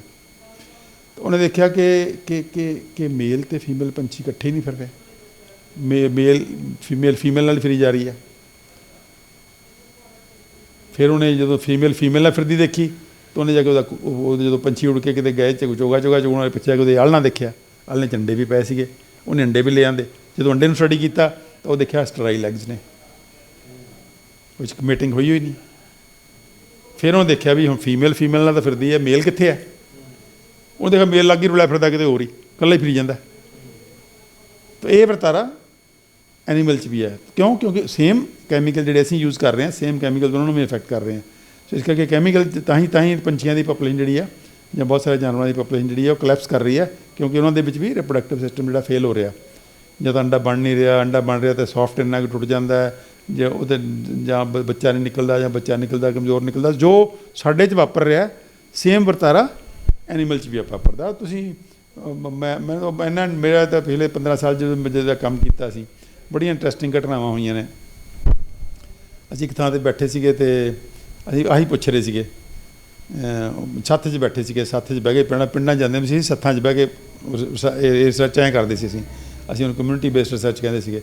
ਅਸੀਂ ਇੱਕ ਬਜ਼ੁਰਗ ਨੂੰ ਪੁੱਛਣ ਲੱਗੇ ਵੀ ਬਾਪੂ ਕੋਈ ਇਹ ਸੁਣਨ 'ਚ ਆ ਰਿਹਾ ਵੀ ਬੱਚੇ ਗਿਰਦੇ ਬਹੁਤ ਨੇ ਕੱਚੇ, ਅਤੇ ਇੱਦਾਂ ਦਾ। ਕਹਿੰਦਾ ਉਹ ਥੋੜ੍ਹਾ ਸ਼ਰਮਾ ਗਿਆ। ਹੁਣ ਪਿੰਡਾਂ ਵਾਲੇ ਲੋਕ ਜਿਹੜੇ ਨੇ ਇਹੋ ਜਿਹੀ ਗੱਲ 'ਤੇ ਸ਼ਰਮਾ ਜਾਂਦੇ ਆ। ਕਹਿੰਦਾ ਜੀ ਮੈਨੂੰ ਇਹ ਗੱਲ ਨਾ ਪੁੱਛੋ, ਤਾਂ ਤੁਸੀਂ ਜਾ ਕੇ ਪੁੱਛੋ ਸਾਡੀਆਂ ਬੁੜੀਆਂ ਨੂੰ। ਮੈਂ ਤੁਹਾਨੂੰ ਇੱਕ ਗੱਲ ਦੱਸ ਸਕਦਾ ਵੀ ਮੇਰੀ ਕੱਟੀ 'ਚ ਆਹੀ ਕੁਛ ਹੋ ਰਿਹਾ। ਕਹਿੰਦੇ ਸਾਡੀਆਂ ਕੱਟੀਆਂ ਜਿਹੜੀਆਂ ਨੇ ਨਵੇਂ ਦੁੱਧ ਨਹੀਂ ਲੱਗਦੀਆਂ, ਨਵੇਂ ਦੁੱਧ ਹੁੰਦੀਆਂ ਹੀ ਨਹੀਂ ਹੈ। ਅਸੀਂ 2-2, 3-3, 4-4, 5-5 ਵਾਰੀ ਟੀਕਾ ਲਵਾਉਂਦੇ ਹਾਂ, ਜਾਂ ਉਹਦੇ ਕੋਲ ਲੈ ਕੇ ਜਾਂਦੇ ਹਾਂ ਸਾਂਢ ਕੋਲੇ, ਤਾਂ ਕਿਤੇ ਜਾ ਕੇ ਸਿਰੇ ਲੱਗਦੀਆਂ। ਜੋ ਉਹਨਾਂ ਦੇ ਵੀ ਕਹਿੰਦਾ ਅੱਧੀਆਂ ਨਹੀਂ ਲੱਗਦੀਆਂ। ਅਤੇ ਜੇ ਲੱਗ ਜਾਂਦੀਆਂ ਨੇ ਤਾਂ ਅਸੀਂ ਡਿੱਕੀ ਜਾਂਦੇ ਵੀ ਬੱਚਾ ਉਹ ਜਦੋਂ ਨਿਕਲਦਾ ਉਹਦੇ ਅੰਦਰ ਤੋਂ ਇੱਕ ਬੈਗ ਜਿਹਾ ਨਿਕਲ ਆਉਂਦਾ। ਬੱਚਾ ਹੁੰਦਾ ਹੀ ਨਹੀਂ ਵਿੱਚ। ਅਸੀਂ ਸੋਚੀ ਜਾਂਦੇ ਵੀ ਸਾਡੀ ਮੱਝ ਜਿਹੜੀ ਹੈ ਕੱਟੀ ਜਿਹੜੀ ਹੈ ਉਹ ਪ੍ਰੈਗਨੈਂਟ ਹੋ ਗਈ, ਜਦੋਂ ਸੂੰਦੀ ਹੈ ਤਾਂ ਵਿੱਚ ਬੱਚਾ ਹੈ ਹੀ ਨਹੀਂਗਾ। ਤਾਂ ਉਹ ਇਹ ਕਹਿੰਦਾ ਸਾਡੇ ਕੱਟੀਆਂ ਤਾਂ ਆਹੀ ਕੁਛ ਹੋ ਰਿਹਾ ਕਹਿੰਦਾ। ਤਾਂ ਇਹ ਜਿਹੜਾ ਵਰਤਾਰਾ ਕਿਤੇ ਨਾ ਕਿਤੇ ਜਾਨਵਰਾਂ 'ਚ ਵੀ ਹੋ ਰਿਹਾ। ਤਾਂ ਇਹ ਸਾਡੇ ਪਿਛਲੇ ਮੇਰੇ ਖਿਆਲ 'ਚ ਇਹ ਰਿਸਰਚ ਸ਼ੁਰੂ ਕੀਤੀ ਸੀਗੀ 2008-9 ਦੀਆਂ ਗੱਲਾਂ ਨੇ ਸਾਰੀਆਂ। ਅਤੇ ਕਿੰਨੇ 15 ਸਾਲ 12-13 ਸਾਲ ਹੋ ਗਏ। ਤਾਂ 12-13 ਸਾਲ 'ਚ ਇਹੋ ਜਿਹੀਆਂ ਬੜੀਆਂ ਇੰਟਰਸਟਿੰਗ ਘਟਨਾਵਾਂ ਹੋਈਆਂ ਜਿਹਦੇ ਅੰਦਰ ਇਹ ਜਿਹੜਾ ਅੱਛਾ ਤੁਸੀਂ ਕਈ ਡਾਕਟਰਾਂ ਗਾਇਨੀਕੋਲੋਜਿਸਟਾਂ ਨੂੰ ਮਿਲੇ, ਉਹ ਸਾਰਾ ਉਹਨਾਂ ਤੋਂ ਸਾਰਾ ਪੁੱਛਿਆ ਵੀ ਕੀ ਵਾਪਰ ਰਿਹਾ। ਉਹ ਸਾਰਾ ਉਹਨਾਂ ਨੇ ਡਿਟਾ ਕੀਤਾ ਸਾਰਾ ਜੋ ਕਿ ਮੈਂ ਬੋਲਿਆ ਉਹਨਾਂ ਇਹ ਸਾਰਾ ਉਹਨਾਂ ਉਸ ਰਿਸਰਚ 'ਚੋਂ ਨਿਕਲਿਆ ਹੋਇਆ ਕਿ ਮੈਂ ਆਪਣੇ ਕੋਲੋਂ ਨਹੀਂ ਬੋਲ ਰਿਹਾ ਕਿ ਵੀ ਆਹ ਕੁਛ ਹੋ ਰਿਹਾ। ਤਾਂ ਇਹ ਸਾਰਾ ਵਰਤਾਰਾ ਕਿਤੇ ਨਾ ਕਿਤੇ ਜਿਹੜਾ ਹੈਗਾ ਇਹ ਕਿਉਂ ਹੋ ਰਿਹਾ, ਕਿਉਂਕਿ ਕੈਮੀਕਲ ਦਾ ਅਸੀਂ ਬਹੁਤ ਜ਼ਿਆਦਾ ਪ੍ਰਕੋਪ ਆਪਣੇ ਕਰਤਾ। ਸੋ ਇਸ ਕਰਕੇ ਮੇਰੇ ਖਿਆਲ 'ਚ ਆਪਾਂ ਨੂੰ ਜਿਹੜੀ ਇਹ ਸਾਰੇ ਦੋਸਤਾਂ ਨੂੰ ਮੈਸੇਜ ਦੇਣਾ ਚਾਹੀਦਾ, ਸਾਰੇ ਦੋਸਤਾਂ ਰਾਹੀਂ ਸਾਰੀ ਮਨੁੱਖਤਾ ਨੂੰ ਮੈਸੇਜ ਦੇਣਾ ਚਾਹੀਦਾ ਕਿ ਬੱਚੇ ਪੈਦਾ ਕਰਨਾ ਬਹੁਤ ਹੀ ਪਵਿੱਤਰ ਕੰਮ ਹੈ। ਸਭ ਤੋਂ ਵੱਡਾ ਧਰਮ ਹਰ ਵਿਅਕਤੀ ਦਾ ਇਹ ਧਰਮ ਹੋਣਾ ਚਾਹੀਦਾ। ਸਾਨੂੰ ਬਚਪਨ ਤੋਂ ਜੁੜਾਉਣਾ ਚਾਹੀਦਾ ਭਾਈ ਵੀ ਮਨੁੱਖਤਾ ਦੀ ਲਗਾਤਾਰਤਾ ਰੱਖਣੀ ਸਭ ਤੋਂ ਪਵਿੱਤਰ ਕੰਮ ਹੈ। ਧਾਰਮਿਕ ਗੁਰੂਆਂ ਨੂੰ ਵੀ ਇਸ ਗੱਲ ਨੂੰ ਪ੍ਰਚਾਰ ਕਰਨਾ ਚਾਹੀਦਾ ਕਿ ਵੀ ਇਹ ਗੱਲ ਭਾਈ ਇਹਦੇ ਹਿਸਾਬ ਨਾਲ ਚੱਲੋ, ਸਾਰੀ ਜ਼ਿੰਦਗੀ ਦੇ ਹਿਸਾਬ ਨਾਲ ਢਾਲੋ। ਤਾਂ ਮੈਂ ਸਮਝਦਾ ਕਿ ਉਹ ਤਾਂ ਜਾ ਕੇ ਸਾਡਾ ਬਚਾਅ ਹੋਏਗਾ ਕਿ ਅਸੀਂ ਪੂਰੇ ਦਾ ਪੂਰਾ ਜਿਹੜਾ ਸਮਾਜ ਜਿਹੜੀ ਮਨੁੱਖਤਾ ਬਚਾ ਸਕਾਂਗੇ। ਨਹੀਂ ਤਾਂ ਆਉਣ ਵਾਲਾ ਸਮਾਂ ਜਿਹੜਾ ਹੈ ਉਹ ਬਹੁਤ ਭਿਅੰਕਰ ਕਿਸਮ ਦਾ ਸਮਾਂ ਆ ਰਿਹਾ, ਕਿਉਂਕਿ ਇਹ ਜਿਹੜਾ ਵਰਤਾਰਾ ਇਹ ਬਜਾਏ ਇਸ ਗੱਲ 'ਤੇ ਕਿ ਰੁਕ ਜਾਵੇ ਉਲਟਾ ਅਜੇ ਤਾਂ ਵੱਧ ਰਿਹਾ। ਹਾਲੇ ਤਾਂ ਅਜੇ ਤਾਂ ਉਹਨੂੰ ਜਿਹਨੂੰ ਕਹਿੰਦੇ ਆ ਵਾਧਾ ਵੀ ਨਹੀਂ ਰੁਕ ਰਿਹਾ। ਅਤੇ ਅਜੇ ਜਦੋਂ ਵਾਧਾ ਰੁਕੇਗਾ ਤਾਂ ਫਿਰ ਉਦੋਂ ਬਾਅਦ ਮੋੜਾ ਪਏਗਾ ਅਤੇ ਤਦ ਤੱਕ ਪਤਾ ਨਹੀਂ ਕਿੰਨਾ ਕੁ ਨੁਕਸਾਨ ਹੋ ਜਾਣਾ। ਸੋ ਤੋਂ ਜਿਹੜੀ ਭਵਿੱਖਬਾਣੀਆਂ ਹੋ ਰਹੀਆਂ ਕਿ ਆਉਣ ਵਾਲੇ 10-15 ਸਾਲਾਂ 'ਚ ਪਾਪੂਲੇਸ਼ਨ ਕਲੈਪਸ ਹੋਣਾ ਅਤੇ 10-15 ਸਾਲਾਂ ਦੇ ਅੰਦਰ ਐਕਚੁਅਲ ਪਾਪੂਲੇਸ਼ਨ ਡਿਕਲਾਈਨ ਹੋਣਾ ਅਤੇ ਬੰਦੇ ਜਿਹੜੇ ਲੱਭਣੇ ਨਹੀਂ ਹੈ ਅਤੇ ਇਕੋਨਮੀਜ਼ ਜਿਹੜੀਆਂ ਨੇ ਉਹ ਬਹੁਤ ਵਧੀਆ ਚੱਲ ਨਹੀਂ ਸਕਣੀਆਂ, ਕਿਉਂਕਿ ਬਜ਼ੁਰਗਾਂ ਦਾ ਜਿਹੜਾ ਇੱਕ ਸੀਮਾ ਹੁੰਦੀ ਕੰਮ ਕਰਨ ਦੀ, ਤਾਂ ਬਜ਼ੁਰਗ ਕੰਮ ਕਰ ਨਹੀਂ ਸਕਣਗੇ। ਤਾਂ ਉਹ ਪੂਰੇ ਜਾਪਾਨ ਡਰ ਰਿਹਾ ਹੈ, ਈਵਨ ਚਾਈਨਾ। ਹੁਣ ਚਾਈਨਾ ਨੇ ਦੇਖੋ ਤੁਸੀਂ ਪਹਿਲਾਂ ਉਹਨਾਂ ਨੇ 2 ਚਾਈਲਡ ਨੋਰਮ ਕੀਤਾ, ਹੁਣ ਉਹ ਕਹਿੰਦੇ ਨਹੀਂ ਬੱਚੇ ਕਪਲ ਨੂੰ ਕਹਿੰਦੇ 3 ਬੱਚੇ ਪੈਦਾ ਕਰੋ। ਪਹਿਲਾਂ ਉਹਨਾਂ ਨੇ ਲਾਅ ਬਣਾਤਾ 1 ਬੱਚਾ ਪੈਦਾ ਕਰੋ। ਉਹ 1 ਬੱਚਾ ਪੈਦਾ ਕਰਦੇ ਬੱਚਿਆਂ ਯੰਗ ਕਪਲ ਨੇ ਉਹ ਸਾਰਾ ਆਪਣਾ ਲਾਈਫ ਸਟਾਈਲ ਉਹਦਾ ਢਾਲ ਲਿਆ ਉਸ ਹਿਸਾਬ ਨਾਲ। ਉਹ ਕਹਿੰਦੇ ਅਸੀਂ ਨਹੀਂ ਕਰਦੇ ਉਹ ਹੁਣ ਉਹ ਉਹਨਾਂ ਦਾ ਲਾਈਫ ਸਟਾਈਲ ਉੱਦਾਂ ਦਾ ਬਣ ਗਿਆ ਹੋਇਆ।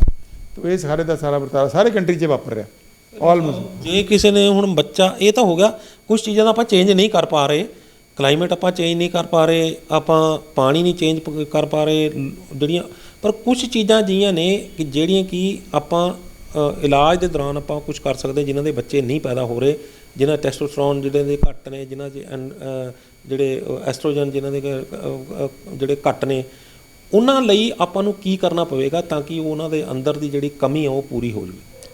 ਉਹ ਤਾਂ ਜਿਹੜੀ ਆਪਾਂ ਅੱਜ ਹੋਲਿਸਟਿਕ ਹੈਲਥ ਦੀ ਰਾਈਡ ਸਾਡੇ ਬਹੁਤ ਸਾਰੇ ਕਪਲ ਆਉਂਦੇ ਨੇ ਸਾਡੇ ਕੋਲੇ। ਤੁਹਾਨੂੰ ਜਾਣ ਕੇ ਖੁਸ਼ੀ ਹੋਊਗੀ ਕਿ ਬਹੁਤ ਸਾਰੇ ਕਪਲ ਸਾਡੇ ਜਿਹੜੇ ਨੇ ਸਾਡੇ ਕੋਲ ਆਉਂਦੇ ਆ ਕਿ ਬੱਚਾ ਨਹੀਂ ਹੋ ਰਿਹਾ। ਉਹ ਕੁਛ ਮਹੀਨਿਆਂ ਦੇ ਵਿੱਚ ਹੀ ਫੋਨ ਆਉਂਦਾ ਕਿ ਜੀ ਬੱਚਾ ਹੋ ਗਿਆ। ਹਾਂ, ਤਾਂ ਕਾਫੀ ਕਪਲ ਦੇ ਸਾਨੂੰ ਫੋਨ ਆ ਚੁੱਕੇ ਆ ਕਿ ਜੀ ਬੱਚਾ ਹੋ ਗਿਆ।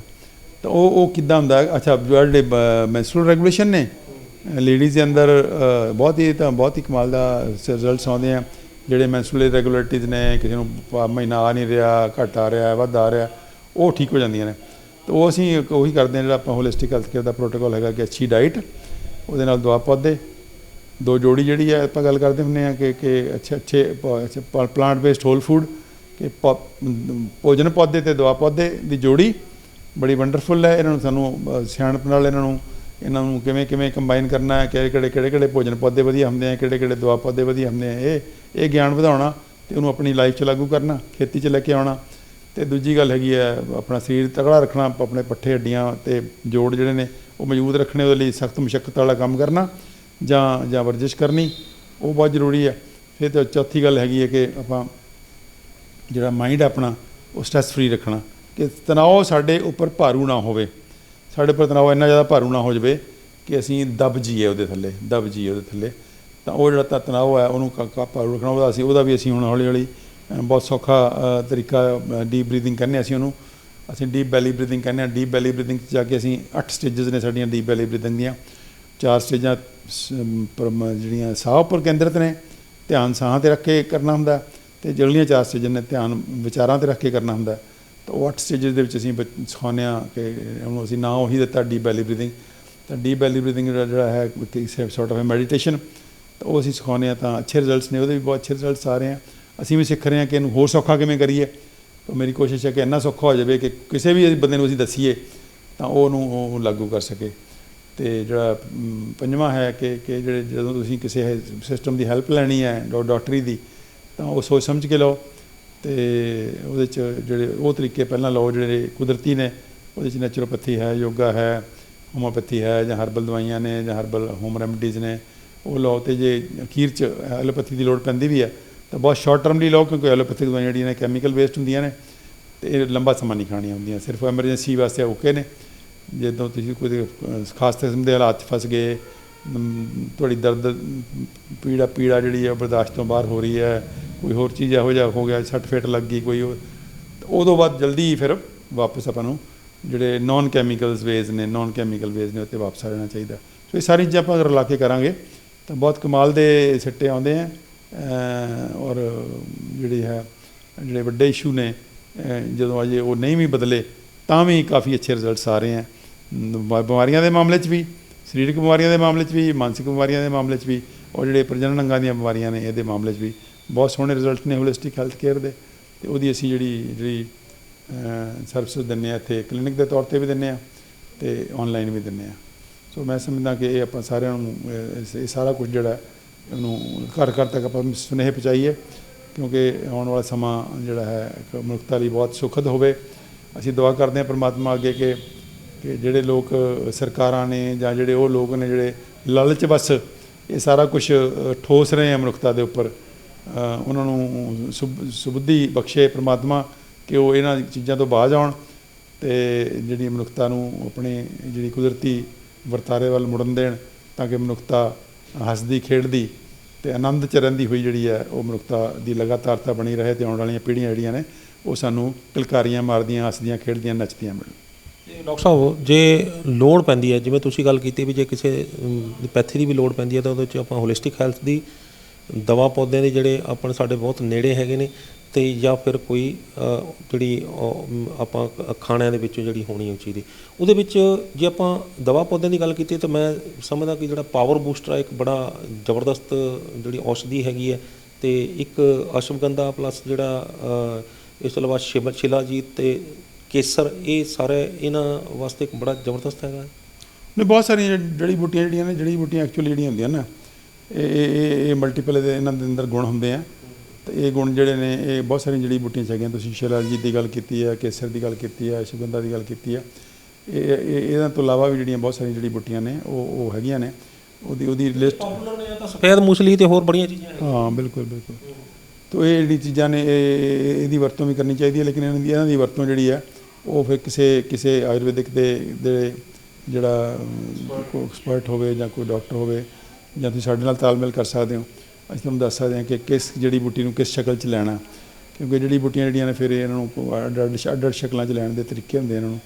ਤਾਂ ਉਹ ਅਸੀਂ ਘੱਟੋ ਘੱਟ ਵੀ ਆਪਣੇ ਜਿਹੜੇ ਸਾਡੇ ਕੋਲ ਪੇਸ਼ੈਂਟ ਆਉਂਦੇ ਆ, ਅਸੀਂ ਕੋਸ਼ਿਸ਼ ਕਰਦੇ ਹਾਂ ਕਿ ਉਹਨਾਂ ਦੀ ਕਿਸੇ ਨਾ ਕਿਸੇ ਇੱਧਰੋਂ ਉੱਧਰੋਂ ਕਰਕੇ 10, 15, 20 ਜਿਹੜੀ ਬੂਟੀਆਂ ਵਧੀਆ ਉਹਦੀ ਦੀ ਜ਼ਿੰਦਗੀ 'ਚ ਲੈ ਆਈਏ। ਕਿਸੇ ਨੂੰ ਕਾੜ੍ਹੇ ਦੀ ਸ਼ਕਲ 'ਚ ਕਰ ਦਿੰਦੇ ਹਾਂ, ਕਿਸੇ ਨੂੰ ਚਟਨੀ ਦੀ ਸ਼ਕਲ 'ਚ ਕਰ ਦਿੰਦੇ ਹਾਂ, ਕਿਸੇ ਨੂੰ ਭੋਜਨ 'ਚ ਪੱਤਿਆਂ ਦੀ ਸ਼ਕਲ 'ਚ ਪਾ ਦਿੰਦੇ ਹਾਂ, ਤਾਂ ਉਹ ਇਹ ਭਾਂਤ ਦੀਆਂ ਕਿਸੇ ਨੂੰ ਦਵਾਈਆਂ ਦੀ ਸ਼ਕਲ ਦੇ ਦਿੰਦੇ ਹਾਂ।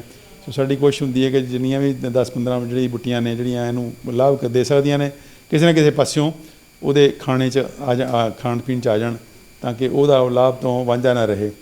ਤਾਂ ਉਹ ਮੈਂ ਸਮਝਦਾ ਕਿ ਉਹਦੇ ਤੁਸੀਂ ਆਸੇ ਪਾਸਿਓਂ ਹੈਲਪ ਲੈ ਸਕਦੇ ਹੋ, ਸਾਥੋਂ ਵੀ ਲੈ ਸਕਦੇ ਹੋ, ਜਾਂ ਜਿਹੜਾ ਕੋਈ ਵੀ ਆਯੁਰਵੈਦਿਕ ਦਾ, ਜਾਂ ਸਾਡੇ ਬਜ਼ੁਰਗ ਵੀ ਬੈਠੇ ਆ, ਬਜ਼ੁਰਗ ਵੀ ਬਹੁਤ ਕੁਝ ਨੌਲੇਜ ਲੈ ਕੇ ਬੈਠੇ ਆ, ਅਤੇ ਉਹ ਨੌਲੇਜ ਵੀ ਆਪਾਂ ਸ਼ੇਅਰ ਕਰਦੇ ਰਹੀਏ ਇੱਕ ਦੂਜੇ ਦੇ ਨਾਲ।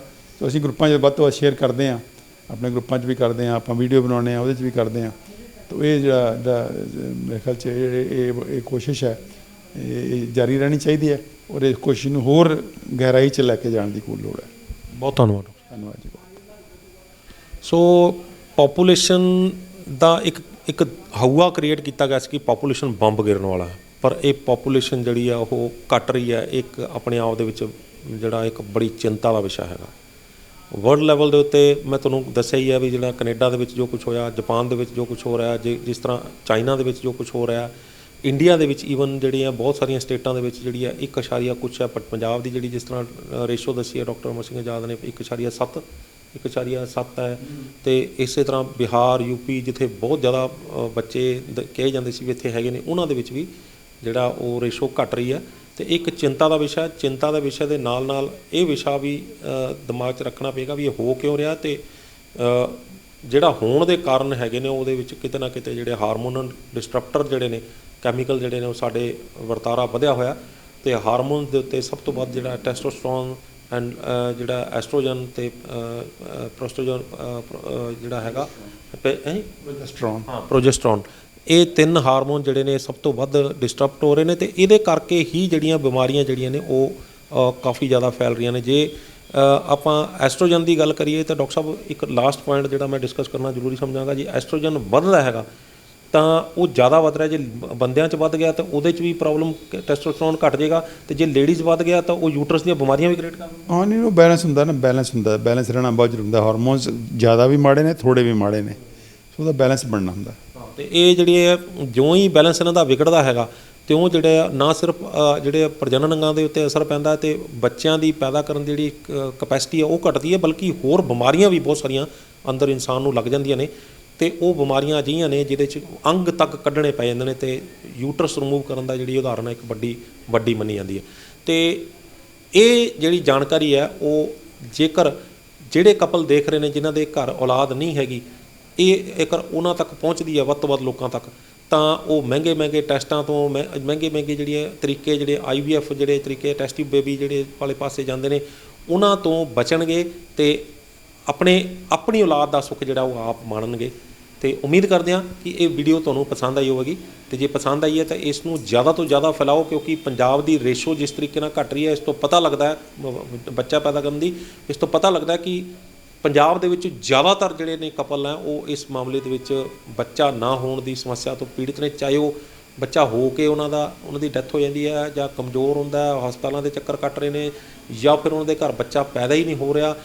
ਇਹ ਜਿਹੜੀਆਂ ਚੀਜ਼ਾਂ ਨੇ ਆਪਣੇ ਆਪ ਦੇ ਵਿੱਚ ਉਹਨਾਂ ਤੱਕ ਜੇਕਰ ਇਹ ਪਹੁੰਚਦੀ ਹੈ ਵੀਡੀਓ, ਤੇ ਉਹਨਾਂ ਨੂੰ ਕੋਈ ਹੱਲ ਮਿਲਦਾ ਤੇ ਉਹ ਆਪਣਾ ਇਲਾਜ ਕਰਕੇ ਠੀਕ ਹੋ ਜਾਂਦੇ ਨੇ, ਤਾਂ ਅਸੀਂ ਸਮਝਾਂਗੇ ਕਿ ਇਸ ਵੀਡੀਓ ਨੂੰ ਨਾ ਸਿਰਫ ਬਣਾਉਣ ਦਾ ਮਕਸਦ ਕਾਮਯਾਬ ਰਿਹਾ, ਬਲਕਿ ਉਸ ਪਰਮਾਤਮਾ ਦੀ ਜਿਹੜੀ ਕਚਹਿਰੀ ਦੇ ਵਿੱਚ, ਉਸ ਪਰਮਾਤਮਾ ਦੀ ਹਜ਼ੂਰੀ ਦੇ ਵਿੱਚ ਅਸੀਂ ਆਪਣਾ ਫਰਜ਼ ਵੀ ਅਦਾ ਕੀਤਾ, ਕਿਉਂਕਿ ਉਸ ਦੇ ਜੋ ਸਾਨੂੰ ਹੁਕਮ ਲਾਇਆ ਕਿ ਅਸੀਂ ਆਪਣੇ ਵਰਗੇ 2 ਇਨਸਾਨ ਪੈਦਾ ਕਰੀਏ, ਤੇ ਜੇਕਰ ਅਸੀਂ ਉਸ ਦੇ ਹੁਕਮ ਦੇ ਅਨੁਸਾਰ ਅਸੀਂ ਚੰਦ ਲੋਕਾਂ ਦੇ ਕੰਮ ਆ ਕੇ ਤੇ ਇਸ ਮਾਮਲੇ ਦੇ ਵਿੱਚ ਅਸੀਂ ਸਹਾਇਤਾ ਕਰ ਪਾਏ, ਤਾਂ ਅਸੀਂ ਸਮਝਾਂਗੇ ਕਿ ਅਸੀਂ ਵੀ ਧੰਨ ਹੋਏ। ਸਾਡੇ channel News Asia Punjabi, News Asia Hindi, Awaze Punjab ਤੇ Facebook page News Asia Punjabi ਨੂੰ ਲਾਈਕ, ਸਬਸਕ੍ਰਾਈਬ ਤੇ ਫੋਲੋ ਕਰਨਾ ਨਾ ਭੁੱਲਿਓ। ਅਗਲੀ ਵਾਰ ਫਿਰ ਹਾਜ਼ਰ ਹੋਵਾਂਗੇ ਇੱਕ ਨਵੇਂ ਮੁੱਦੇ, ਇੱਕ ਨਵੇਂ ਮਹਿਮਾਨ ਦੇ ਨਾਲ। ਉਦੋਂ ਤੱਕ ਮੈਨੂੰ ਦਿਓ ਇਜਾਜ਼ਤ। ਧੰਨਵਾਦ।